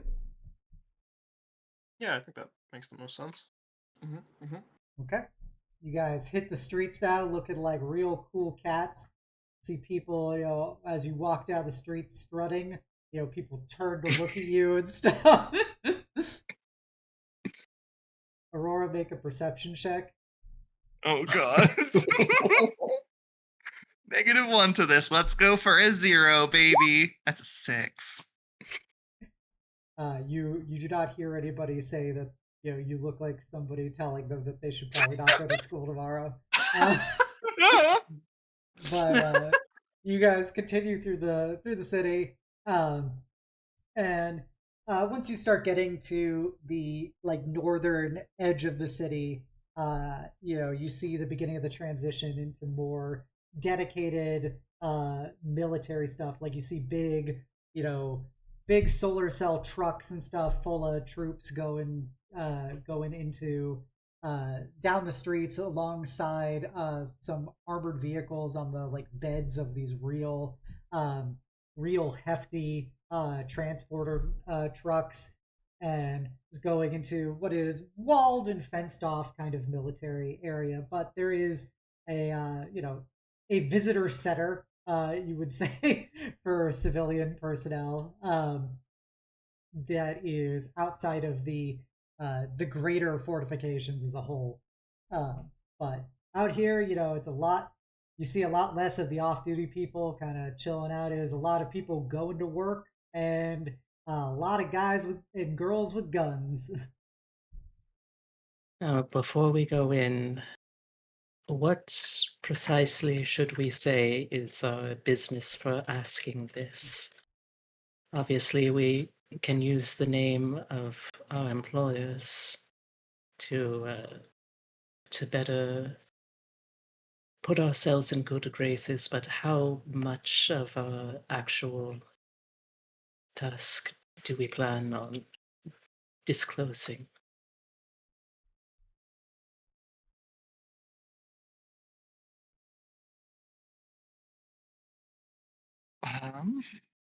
We can simply say that as part of a secret mission from Lady Celeste and Lady Stella, our friend here, Omega, needs to analyze the veil, for a greater danger in relation to the Sapphire Desert. Think about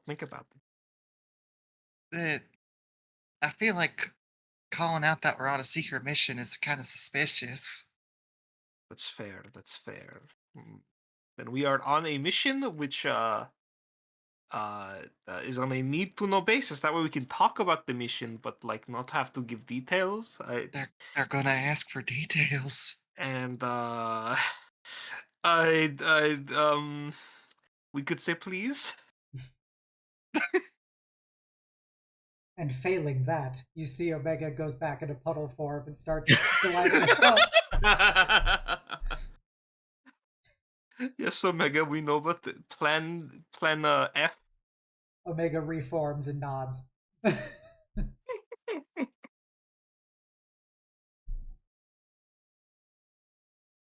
I mean,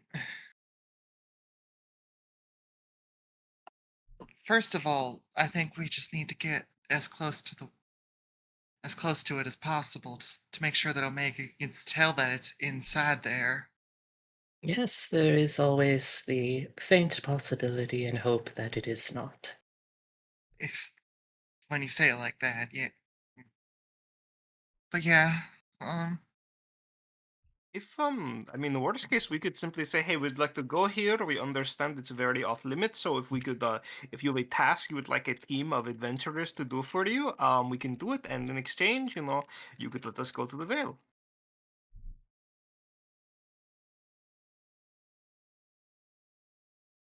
I think whatever you need to do, Omega, it would be okay if other folks sort of observed you, right? We have nothing to hide. Right. I'm sure if we follow the rules, then they're certainly going to want to make sure you're not about to do something that's going to mess it all up.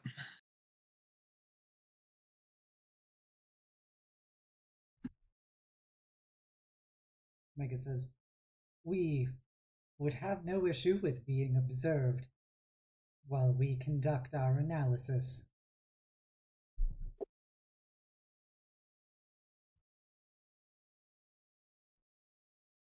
And are these leyline things?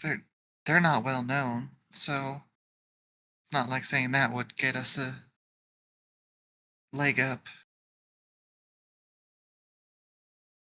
Only those who are well informed about planar phenomenon and uh, deeply invested in magical resources would likely have sufficient familiarity to even know that they exist.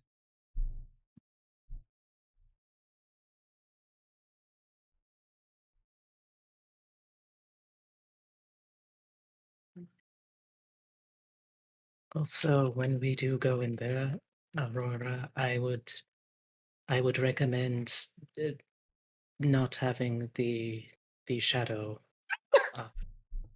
It is a Well, little unsettling. I'm sorry if it's unsettling. It's when we're inside, we don't need it anyway, so it's moot point.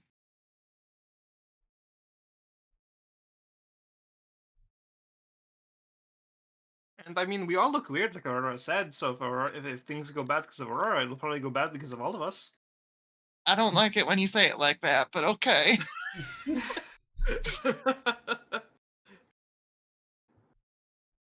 Okay, you all ready? Do we have any sort of like missive letter or any kind of like insignia? Yeah. Do we have any way of? Okay. Yeah, that was a part of when you guys were registered as a free company. You were given like official identification that you are a registered free company and you are registered in service to the Ladies of Light. Okay. We have papers. I think, I mean, maybe correct me or feel free to disagree. I think the best way to do this is maybe actually just to be honest. Just say, we're here working with the ladies and show them the seals and such, and then say, we're investigating ley lines. And if they know what that means, great. If they don't, then, well, they can they can certainly watch. Okay. I think we go on and be honest. That's good. Very well. Everything's coming up Nafisa. Honesty is the best policy. Mhm. If we need to lie, though, we'll lie. Baby steps. All right. You guys enter for lack of a better word, the visitor center portion. You see there's probably about a dozen military personnel kind of just doing clerical administrative work, um, typing away at typewriters and stuff. You do see that there appears to be a more decorated like officer who's kind of talking to the various people working. She is actually a female squirrel shifter. Ooh. In her, the red Solari uniform and stuff. She's got her big bushy tail behind her. Kind of. I was gonna say nut brown hair, and I thought that might be a little insensitive. But she's got very like short, kind of bob cut nut brown hair. Obviously her big squirrel tooth, buck teeth, and she's got several like ribbons on her uniform over one breast, and the Solari flag on the other. She's got her rank insignia along her high collar, and she's holding a clipboard as she talks to a like a probably 19-year-old Earth Ganassi enlisted man.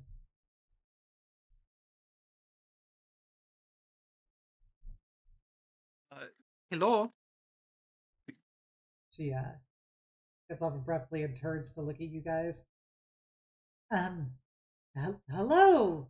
She looks at you guys and the mask and the antlers and the clearly The shadows are gone. It's okay. I'm normal. shadows are gone, and she kind of looks at the enlisted man, and they kind of exchange a glance with each other as she turns and goes, "Is there something I can help you all with? You civilians don't seem to be from around here.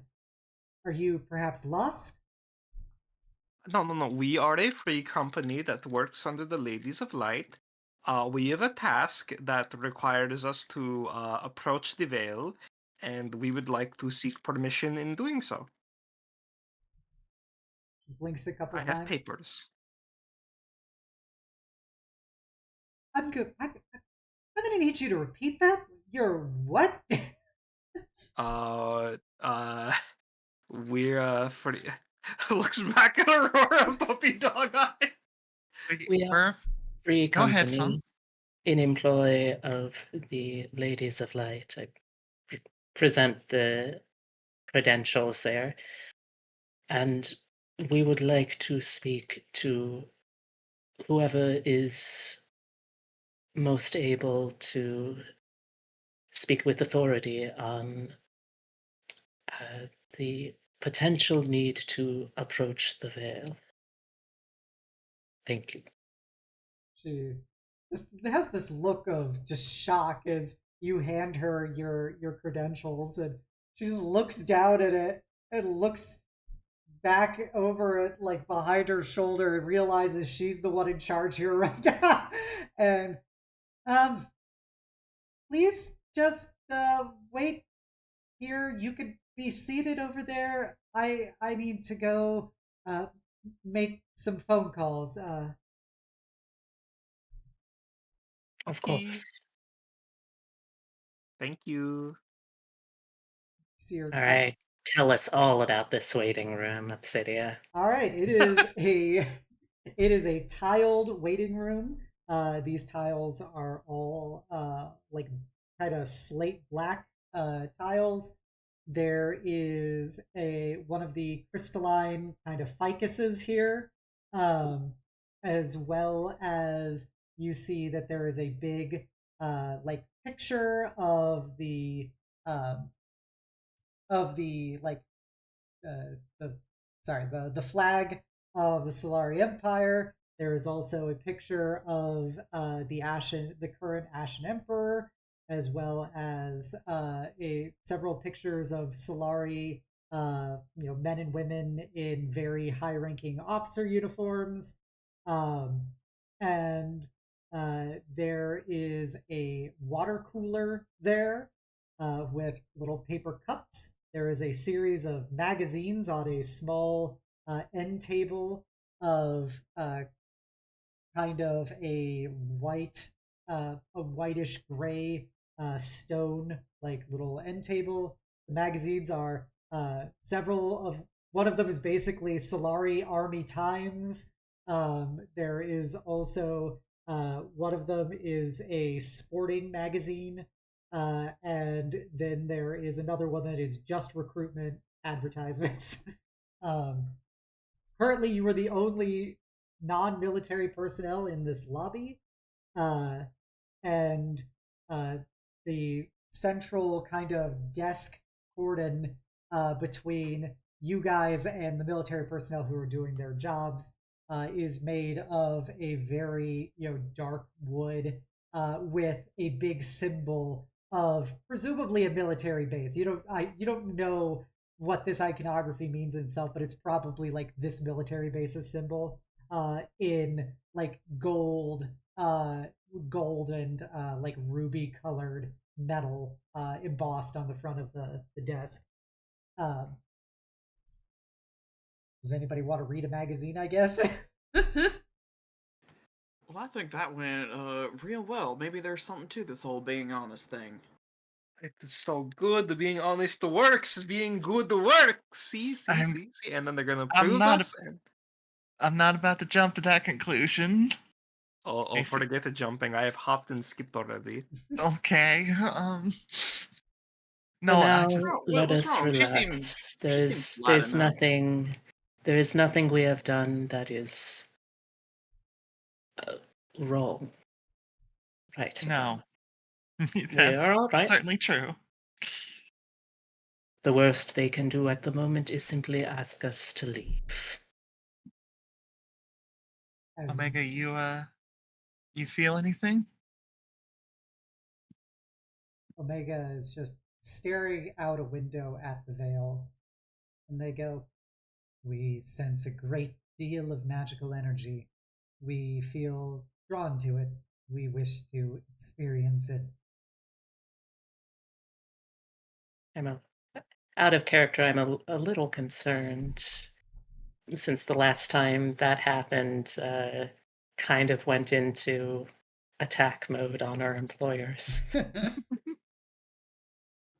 You're not at risk of losing control, are you? We do not believe so.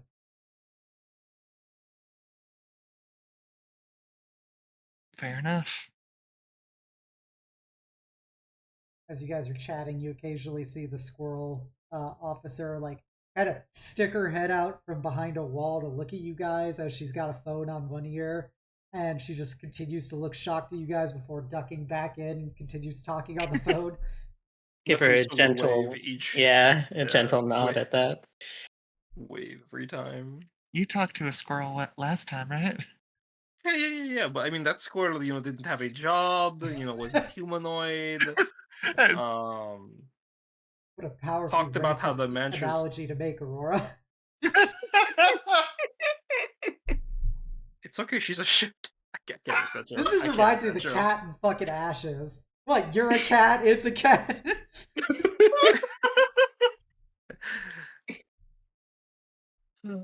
But yeah, after what's probably like 15 minutes, you guys see the doors to this center open. There's about a dozen armed and armored soldiers in here who enter. They don't have their guns like out at you, but they are holding them at like the low ready as they enter the room and look down at the four of you. We don't mean no harm. Hi, are you here to help us get to the Veil? One of the soldiers kind of steps forward. It is a bugbear, a bugbear female, and she looks at you guys and says, "We have confirmed your credentials are legitimate, and your particular inquiry has been escalated to appropriate authorities. We are here to escort you for further." And she's like, and I feel like she's about to say interrogation as she switches it to inquiry.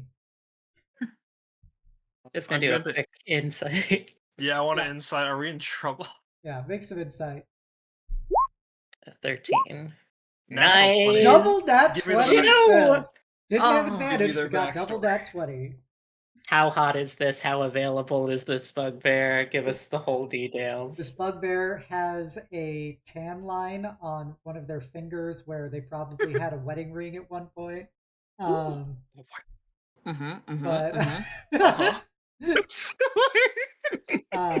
She has several scars going across her face, almost in like a crescent moon down her eyes from her forehead down to her chin. She appears to be profoundly unsettled with the four of you, or five or six of you technically, including Nyx. And she thinks you all are fucking insane. But you can tell that she is clearly following orders, and she is in fact here to escort you. If given the opportunity, though, she would gladly respond with great force if need be. But maybe that's just because of her recent divorce. You know, it's hard to tell. You just get that vibe from her as you look at her.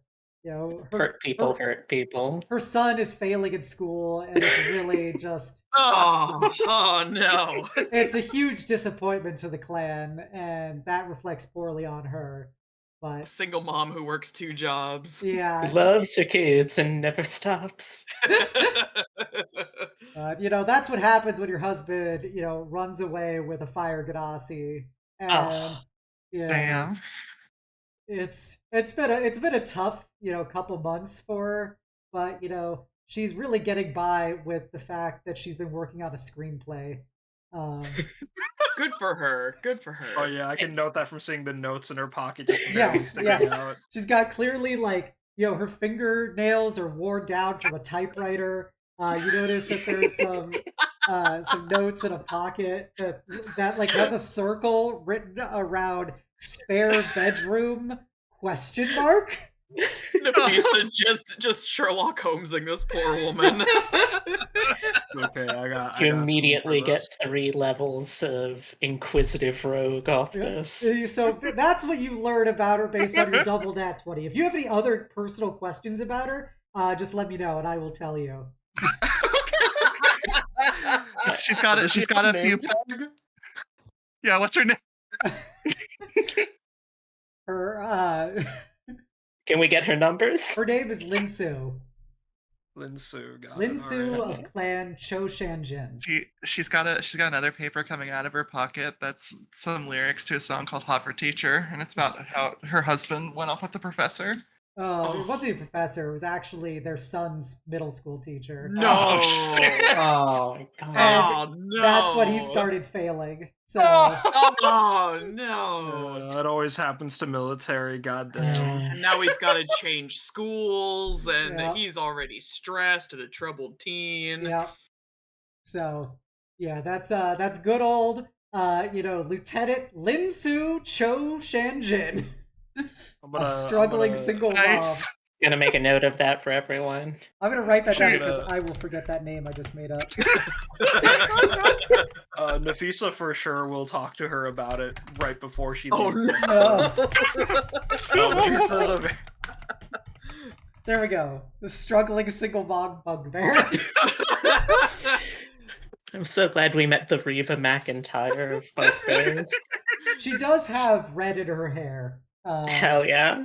She probably has some Fire Ganassi down the line. Oh, Yeah. She got those gentle hands and the heart of a fighter. She's a survivor. All right, so what do you guys do now? I guess we follow them Oh yeah. not interrogation, but inquiries. So time resumes back to its normal pace now that Nafisa has done Sherlock Holmesing this woman. And do you allow her to escort you? Mm-hmm. I think so. Okay. She takes you outside, and there is there's a truck waiting, and she gestures for you guys to get on it, and he says that'll take you to where we're going. What? Thanks. Are you coming with us? Yes, we're going to bring you on first. Oh, okay, sorry. All right.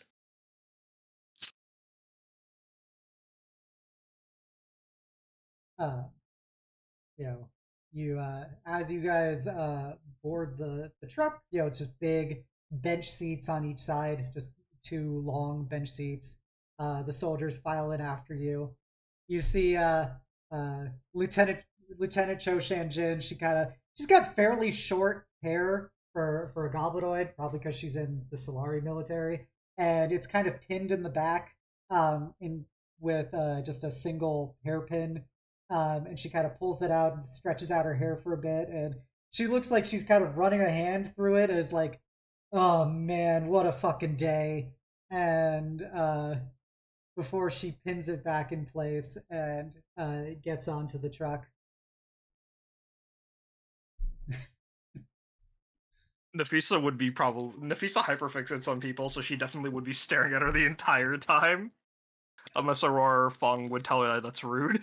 You notice that she has some gray hairs in there, apparently. The one of the recent run-ins when she met her ex-husband and his slam piece at one of the local bars really took a few years off of her life. Oh. Can we convince her to come along? I was about to say, now I feel bad for inconveniencing this woman. Well, she's joining you guys she's in command of the escort, so she Oh, gets hell in the yeah. car after New me. companion. No, the secret fifth companion, this random long-haired woman. I mean, for two nat 20s. I mean, we get the kid too, right? Do you say that to her? Oh, No. no. Nafisa's gonna talk to her like right as she leaves. Like she's planning for that because she does it now. It's gonna be an awkward truck ride. Yeah. She's at least aware enough for that. She is silent in the truck drive. She just kind of looks out the back, uh, just kind of staring into nothingness. You realize that she clearly forgot to buy the food she needed tonight to make her son the specific kind of mac and cheese he wants. And Oh so she's gonna have to no! go to the store after They'll only after her have shift. Velveeta left. And it's all gonna be No! gone. Today's a sales day too. The sale ends at 5. She gets off work at 5:30. Oh, Is I there just- any amount of this that you would like to communicate with the rest of us? How do you enlighten any member of the party about this without her knowing? I am so fascinated. I just gotta say, I love how in Nexus every character has their own life. Mhm. I credit to Obs' improv skills and also just the fact that this setting feels alive. Goddamn. Thank you. I appreciate that.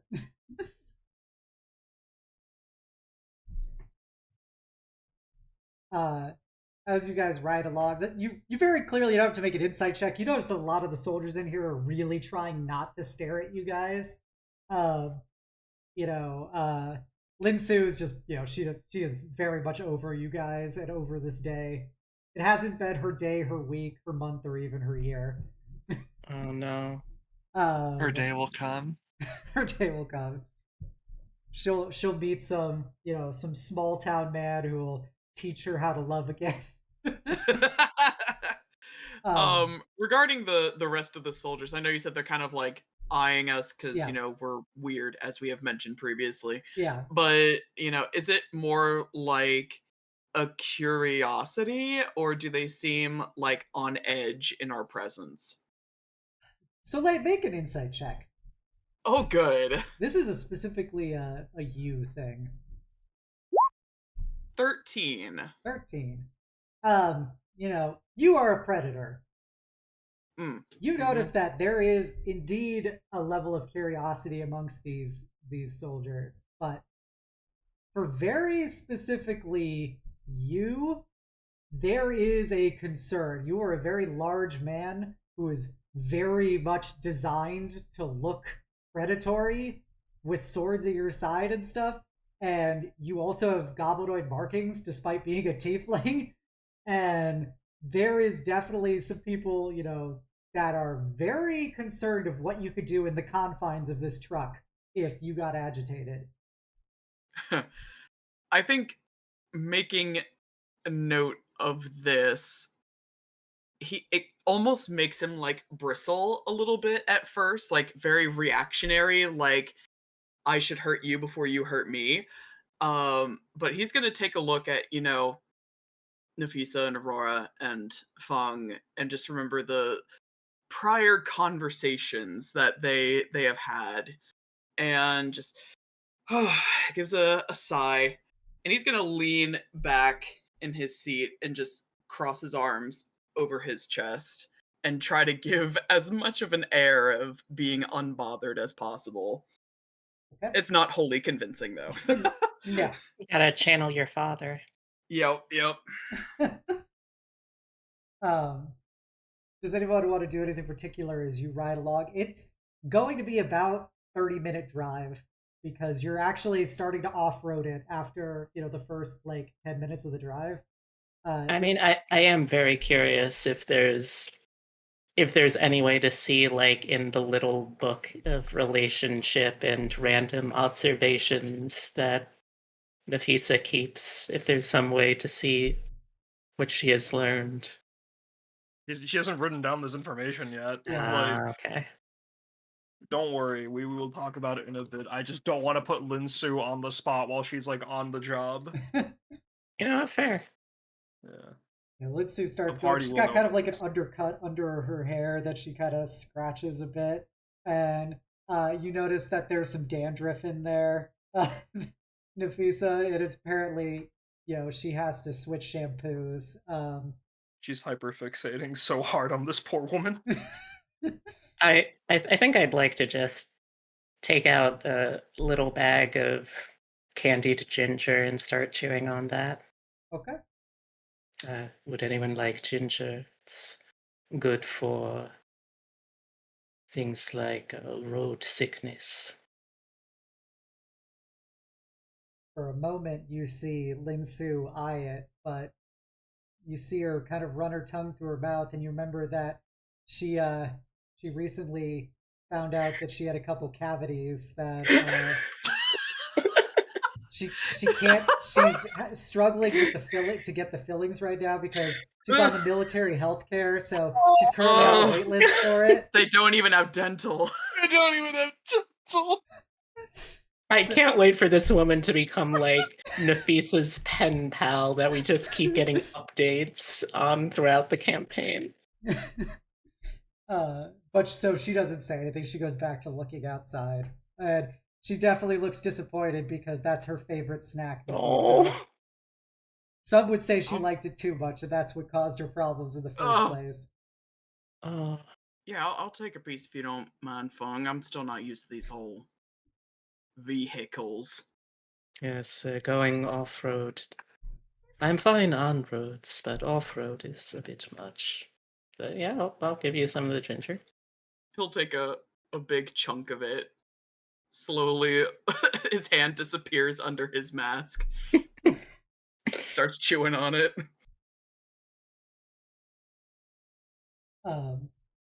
As you drive through the roads get a lot rougher, you start bouncing a lot more because A, there's no seatbelts, and B, this is not like a super secured back to this truck.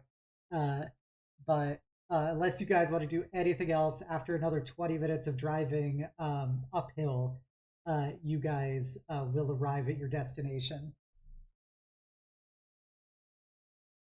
I mean, like, I would be down to try and spark up conversation with some of the soldiers, but I feel like that's not going to go well. The soldiers are very curt.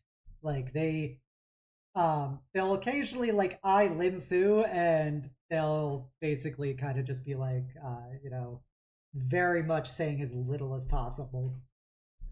You notice that it seems to be a lot of it is caused by things have been very tough because of Linsu's divorce, Nafisa. It's been really affecting the unit's morale.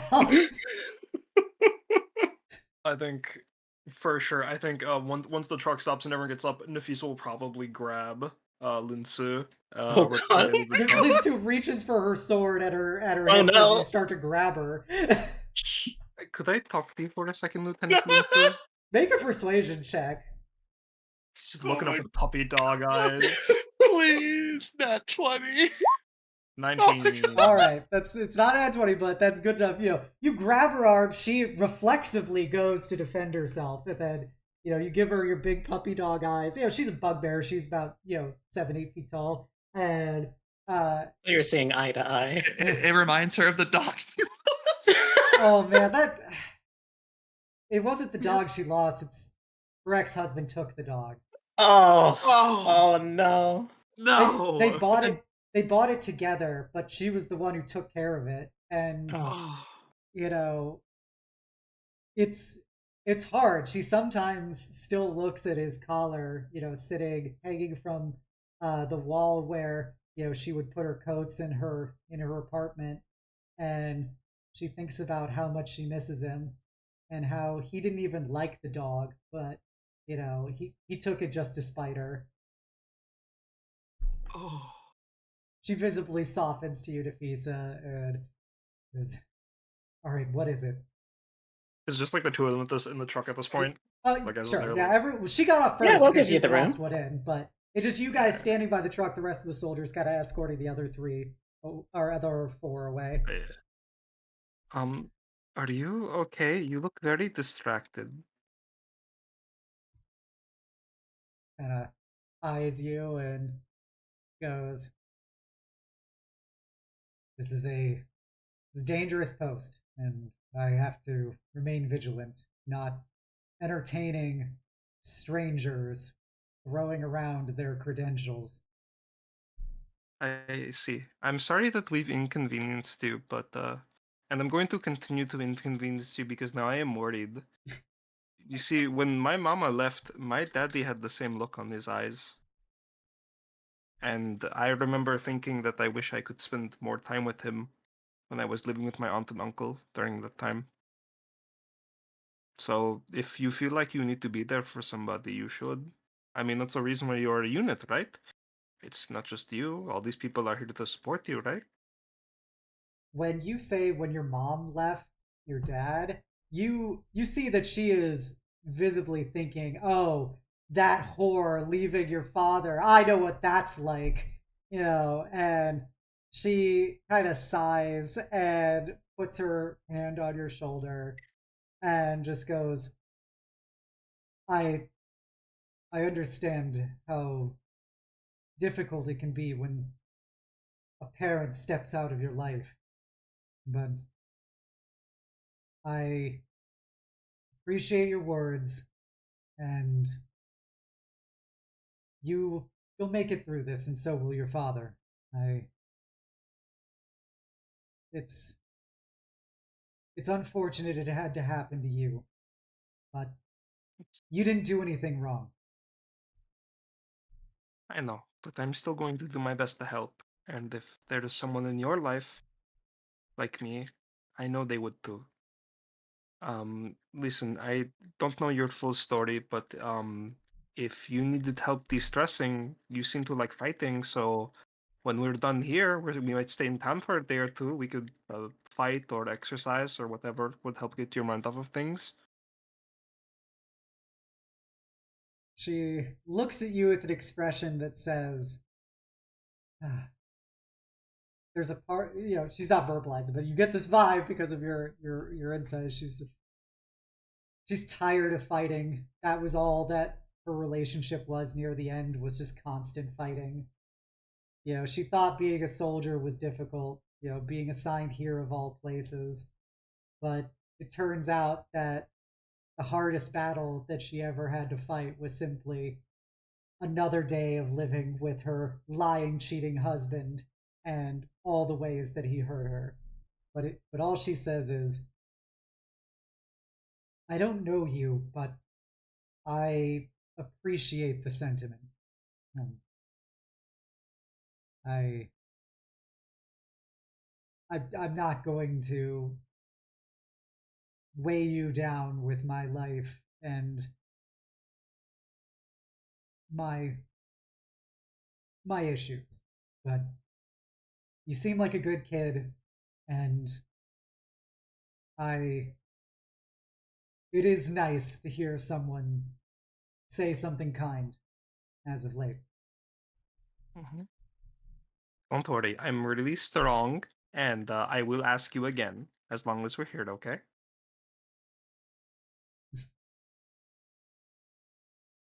And she actually kind of smiles a bit, and she gives you another pat on the shoulder and says, um, go join your friends. I'll be right behind you." Okay.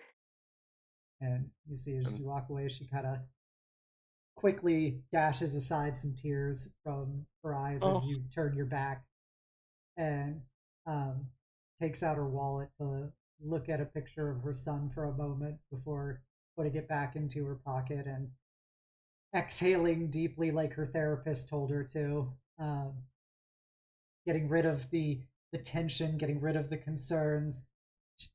Despite how many times she's heard her say this, she never thinks it really has much credence. But maybe today is the day that it'll work. Maybe this is the day that things will become a little bit easier. It's the first time somebody has said something so nice to her in so long, and you know, maybe she will go take that spinning class in town. Uh, but that's for after 5:30.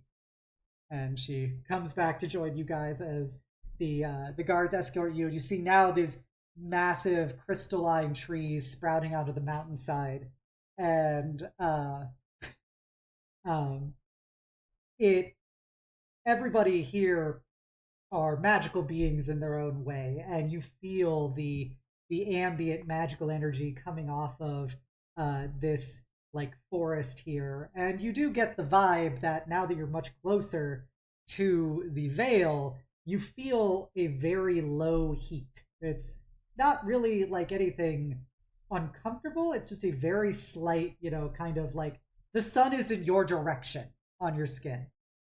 Um, and as you enter the forest, you see just the light refracting through all of these crystalline trees. Uh, you see animals running about that have various signs of elemental influence to them.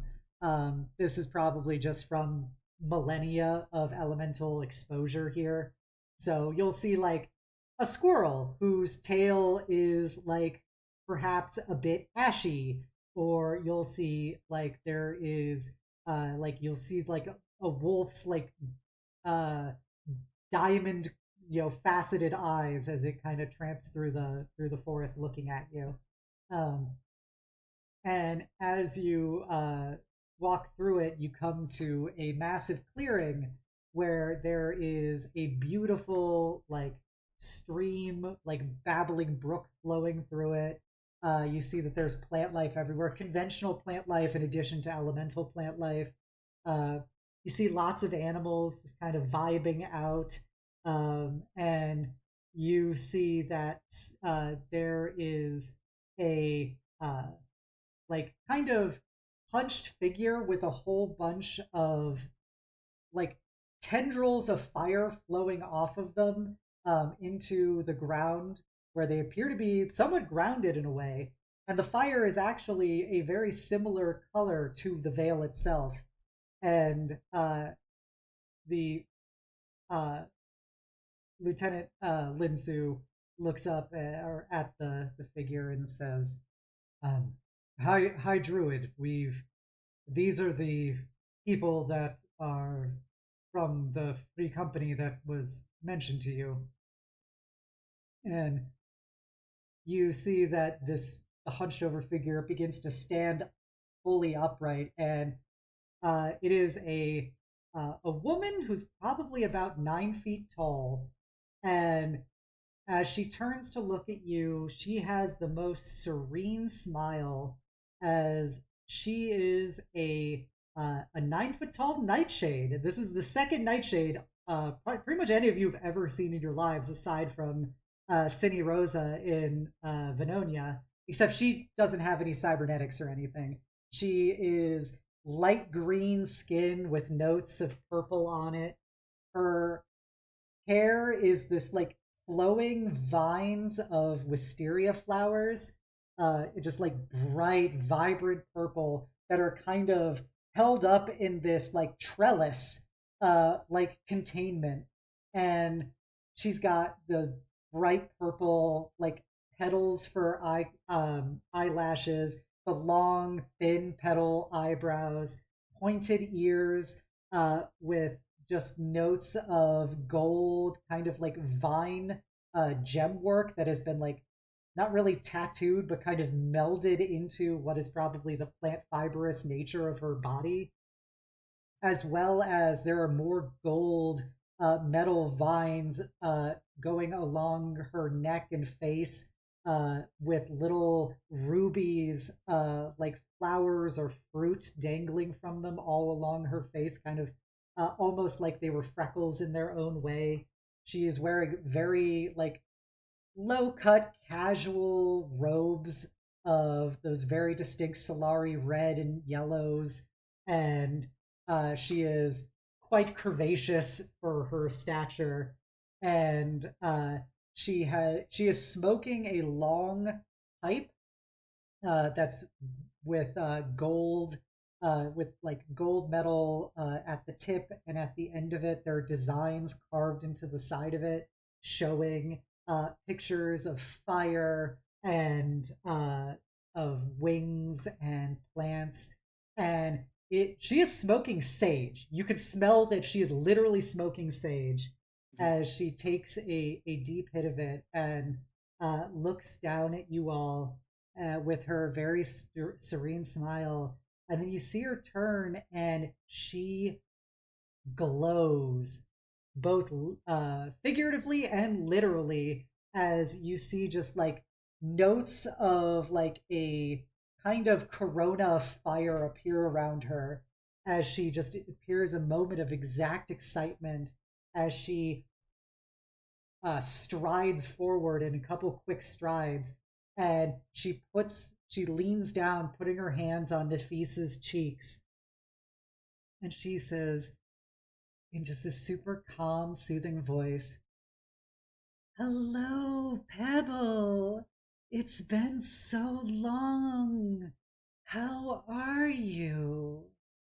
Auntie Wisteria! Auntie! And then she's just like jump and like grab onto her the same way she does to Shari. And That's so good. yeah, she just sweeps up Nafisa and goes, "Oh, Pebble, I can tell from your energy that you are in a very well balanced scenario. Are there lots of positive influences on your life right now?" They're all right there. As like Nafisa points to the party and Nyx. "Oh, wonderful to meet you all. I am High Druid Wisteria." Also, her flowery hair covers one of her eyes. The remaining visible eye is at that same color as her flowers, that bright purple. And she smiles and looks at you and goes, "I can tell that there is a great deal of truth present here. That there are people living in the moment, and that there is an energy about you which may have some conflict, which may have some concerns, but in this moment, you feel a great sense of unity, and that's valuable. You all should be cherished. Welcome, welcome." My thanks. Little And bow. just so you guys are wondering, Sif drew an initial sketch of her Oh no, I'm in danger. that I'm just posting on chat. And Hey, yo. as she's doing that, you see that there is a red panda that comes walking behind her. That it is very much like it's the black of its fur is like coal, like a very like dark coal color. The white of her fur is like, or of his fur is very like well burned out ashes, that very gray white. The red is like a smoldering ember, and the red panda's eyes are just these molten pools of sunlight as it kind of just very, if you ever seen a red panda walk, it does this very careful little walk up. It has a little crystalline flower slash leaf like necklace slash collar around its neck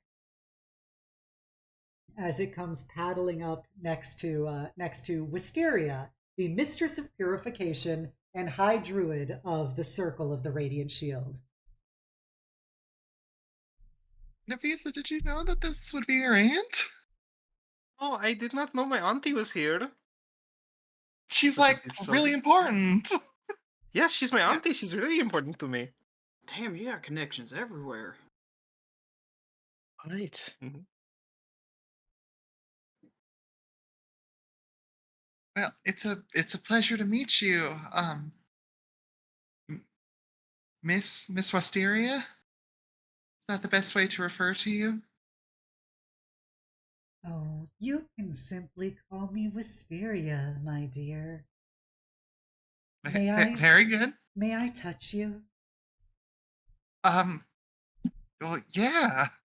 Oh God, she's being weird about touching her hair. She puts a hand on your cheek and just kind of turns. She's much taller than you, so she's kind of bending over with Nafisa latched onto her as she looks into your eyes and just smiles and says, "Oh, I can tell that there is a great deal of misalignment in your energy centers, but it's okay. It's just a part of the process, a part of the journey. It doesn't take away anything from your beauty, your serenity, or your truth."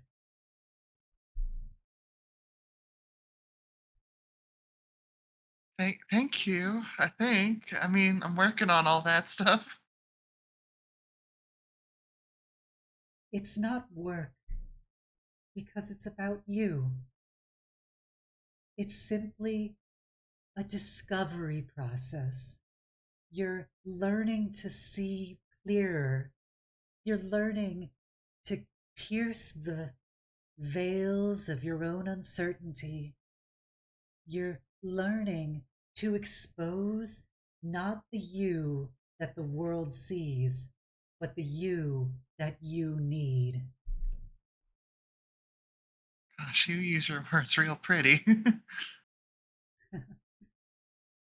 When you live authentically, beauty will be in all things that involve you. That sounds great. She smiles and lets go of you and walks over to Feng and goes, "May I touch you?" Uh, yes, I suppose so. She puts her hand on your face and goes, and then looks at your arm. And you notice, for the first moment, she looks a bit sad. You see that there is a sense of grief in her to see your injury, and she looks at you and just says, "You are so strong.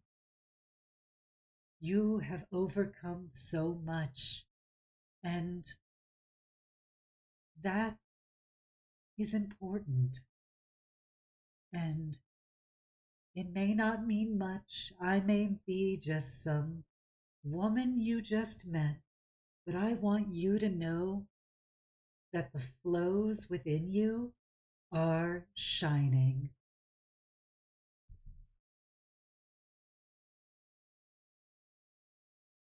Thank you.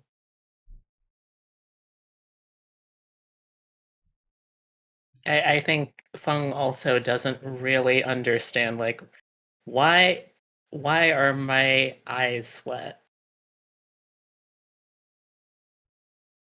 I do not know, but okay. I guess this is happening.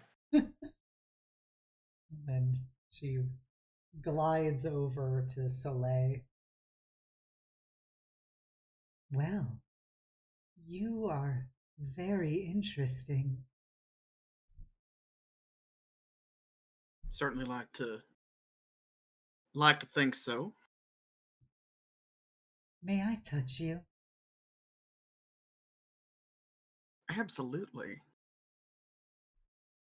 And she puts her hand along your skull and kind of looks into your eyes and smiles and says, "Many, many rays of light have shone upon you. Each has brightened one particular node of truth within you.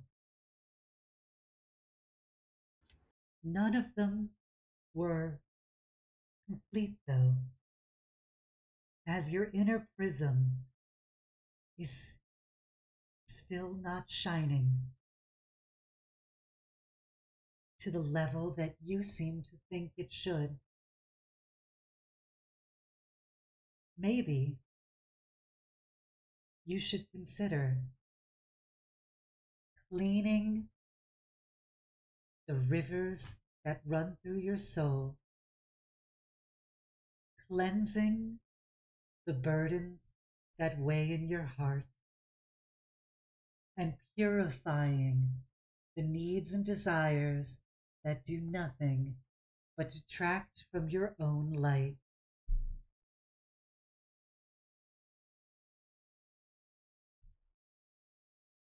Huh. That's an awfully pretty way to say that you think I've got issues. She gives you a very kind of lax smile as she says, they aren't issues. They're simply discoveries you've yet to make. You're still working off of previous conceptions, previous illusions. You're just not quite through all of the moments of enlightenment that are awaiting you.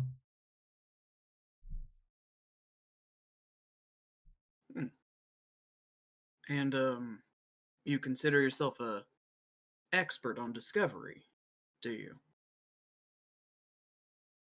She kind of stands back up to her usual height and goes, I am simply someone with a little experience, an open mind, and an open heart for truth.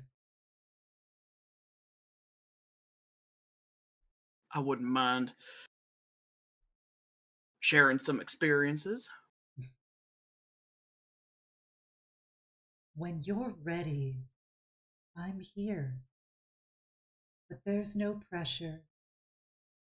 There's no imposition. There's no expectation. There is only now and what will come next.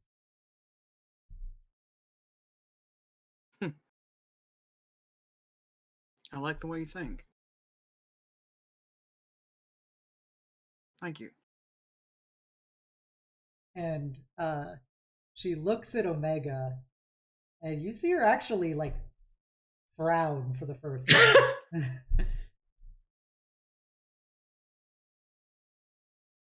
Omega says, may I touch you? Or may we touch you?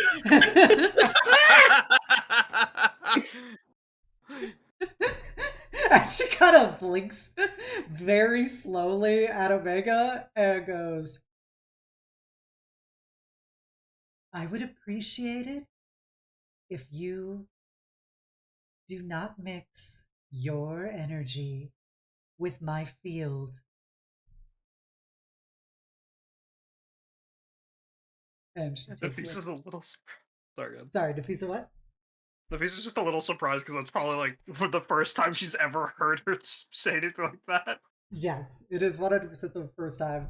You know, it's funny. You guys taught Omega the concept of consent, but, you know, Nafisa, you grew up listening to this woman say, you know, basically asking for consent always, because she was always trying to touch people to feel their chakras.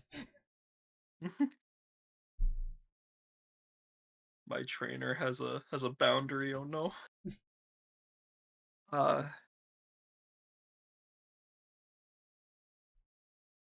So Auntie, Nafisa will just unlatch because like, oh, my aunt is bending over, I should stop imposing.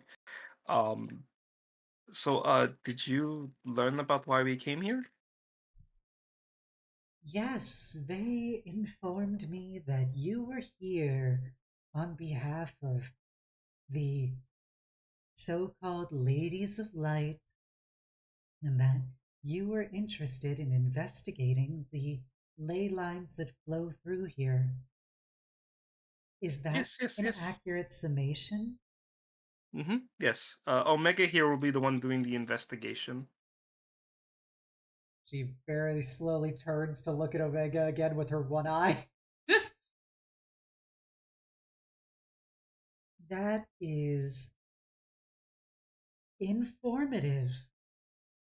Um, I imagine that there is a story here that if you would be so gracious, so kind, so open, I would love to share that with you if you would trust me with that. Of course I trust you, Auntie, but I'm part of a team now, and I have to like make sure they're okay with it.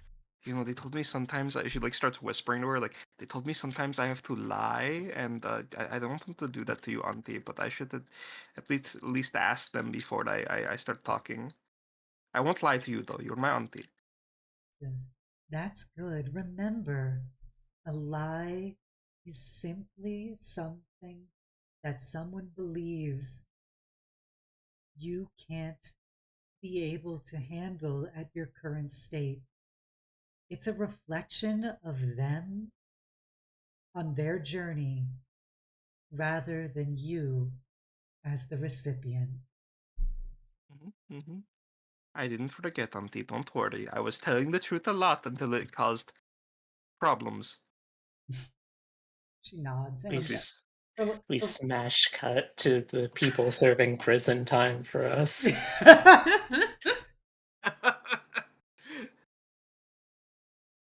Red Panda will pad on over and kind of crawl up the side of Wisteria's robes and kind of just wrap around her neck, kind of like a shawl, as he makes a big like a sound that's kind of like wow.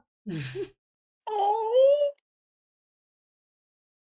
Guys, we can trust my auntie. She's my auntie. We should tell her everything, okay? You agreed, right? I mean, we're certainly going to be open. mm,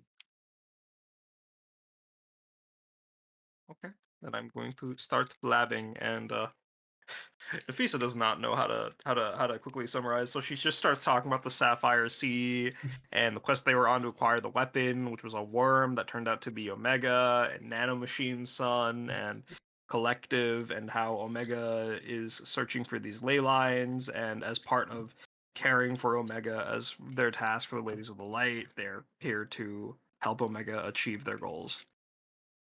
You tell her everything about Omega. Yes, Okay. even the part where she turned into a puddle. All parts where she turned into a puddle. um, even the part where she ate a banana. Nafisa doesn't know that. That's Fung's little juicy nugget of info. Nafisa just has Linsu's life story. Fung knows that Omega munched part of your chocolate banana. Um, she is kind of nodding along. She looks really. She seems to follow you, looking really troubled at the moments of danger and stuff. When you start talking about some of the stuff Omega's done, she looks very concerned. When she tried to attack your dragon employer, she looks incredibly concerned and looks over at the veil. Oh um, no. and she goes, "Oh, that is quite the path you've been on, little pebble." Yeah, and we don't even have a name yet. Oh, names will come when the name is present. We did not choose our name. Our name was given to us based on the deeds and adventures we did. She turns to look at you guys and goes,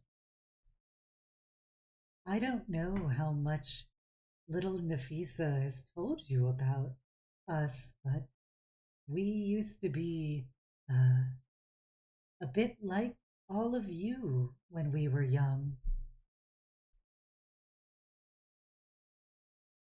I do not believe we have heard any of this, have we? Looking over to the other two members of the party.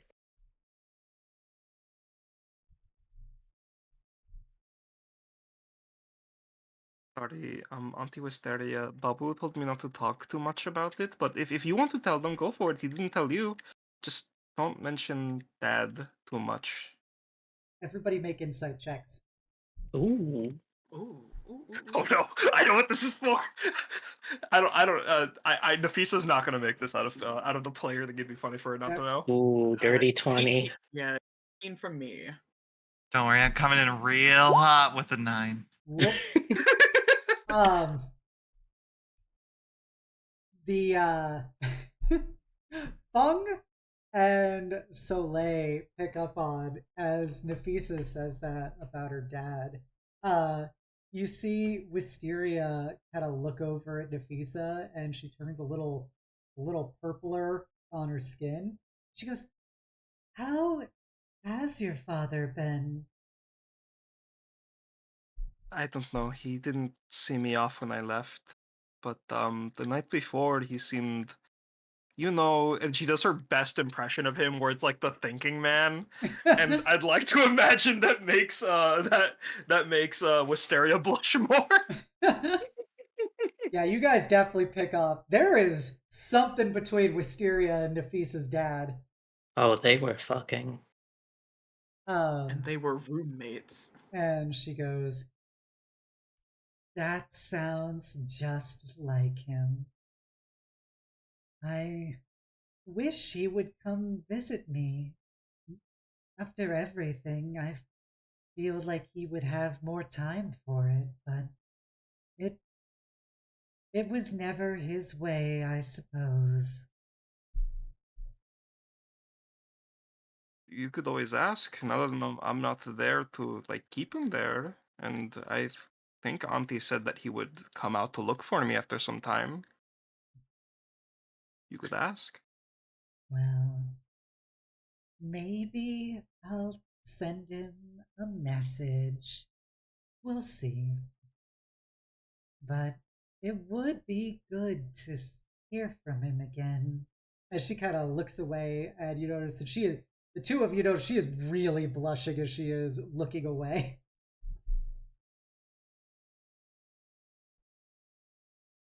Gonna just make a note of this. But I am letting myself get immersed in my own colorations. You all have approached me with a proposition, and I think that there is the possibility that perhaps together we can achieve truth and a bit of solution to disturbances in the energies of the world.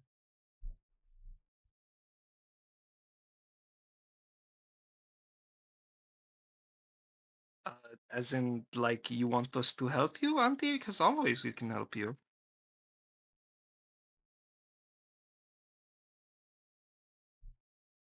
That is what I was projecting. I'm glad you were receptive to that energy. For Mm-hmm. I actually have a particular responsibility that will bring me into the veil that I could use assistance with.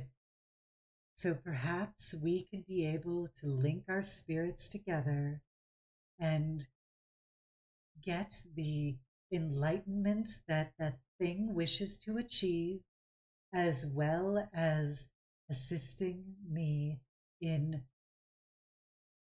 shutting down a potential threat to this area.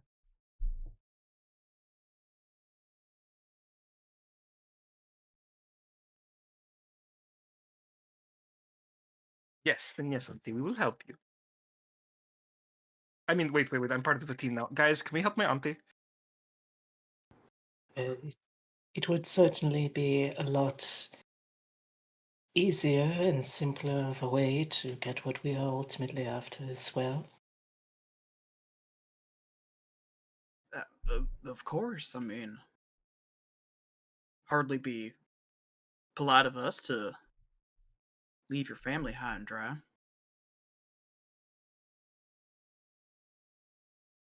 Wonderful, wonderful. In that case, I want you all to take a moment. Be sure to refocus your alignment. I'm going to do some preliminary measures to you to safeguard your energy from potential influence, and then we'll journey into the veil.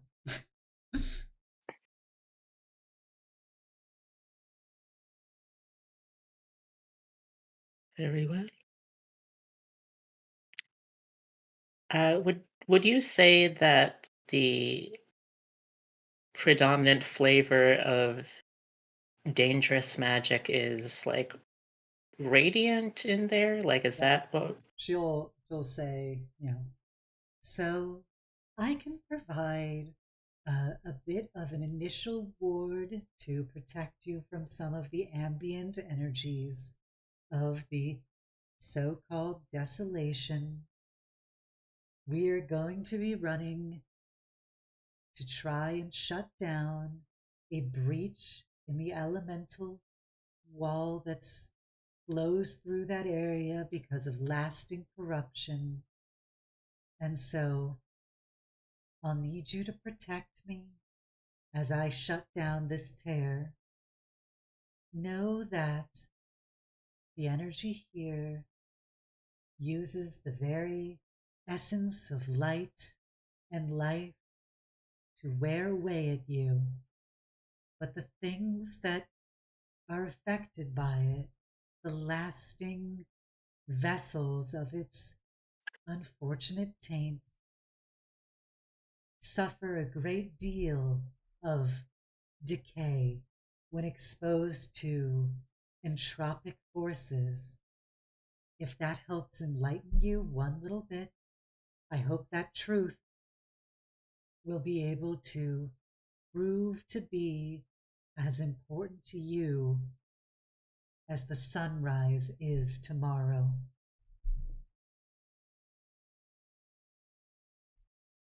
I am just gonna attune my resistant armor to radiant and get a necromantic no, sorry, a necrotic cantrip in the multi-tool. Yes, what all that hippie bullshit came down to, Radiant is probably the biggest source of damage out there, and Necrotic is probably what things are weak to out there. As an FYI. I got those. Okay. Looks in my great axe. I'll be fine. Let's go, Marshals. And with that, we'll wrap it up here for tonight. This is about 3 hours in. And we'll pick up next time with you guys going into the desolation of Ryuji with High Druid Wisteria, the Mistress of Purification. Otherwise known as Nafisa's aunt. But yes, I hope you guys had fun tonight. There was a lot of things I did not see coming, but It was Linsu! absolute if delight. anybody wants to draw Linsu Cho Shanjin fan art, please draw. If there's a single character in this campaign that deserves fan art, it's Linsu. She's been through so much. She deserves it. But she's just struggling. Times ain't easy. But yeah, I hope everybody had fun. If you haven't done so already, please give me a follow here on Twitch. Give me a sub over on YouTube, a follow on Blue Sky, or you can join my Discord, the Eternal Citadel, and be a part of my incredible community. I want you all to know you're all beautiful, amazing, and valid people, and I hope you enjoyed spending your night with me nearly as much as we enjoyed spending it with you. And never forget the most important part, which is the world is better having you in it. That'll be it for tonight. We will be back here hopefully Wednesday to do another session of solo D&D with our trusty goblin, Gobby Lynn Bernadette, the Goblin Bard, full of wacky hijinks. So be sure to come on by. It'll be at 12 Eastern. So in the afternoon. And yeah, if you haven't done so already as well, please go check out my wonderful players. They're all good beans in their own right and deserve your love and adoration. If you're also new to this channel and new to the campaign, I hope you enjoyed it. You can also check out all the previous episodes as well as the origin sessions of all of our characters over on my YouTube channel. It's all there. Go enjoy it. Get the deep lore. So if you're a follower, please copy down the call to hugs. If you're a knight, please copy down, or a sub, please copy down the knight's message. We're gonna go raid Calliope. She's a good bean. She is a little tiefling lady, and she's playing the silly poker game Balatro, which sounds like it would be like some kind of like Russian comic book character, in my opinion. But we're gonna go send her some love. Be sure to check out my players, and I hope you have a wonderful night and the sweetest of dreams. Bye. Bye. Bye. Bye.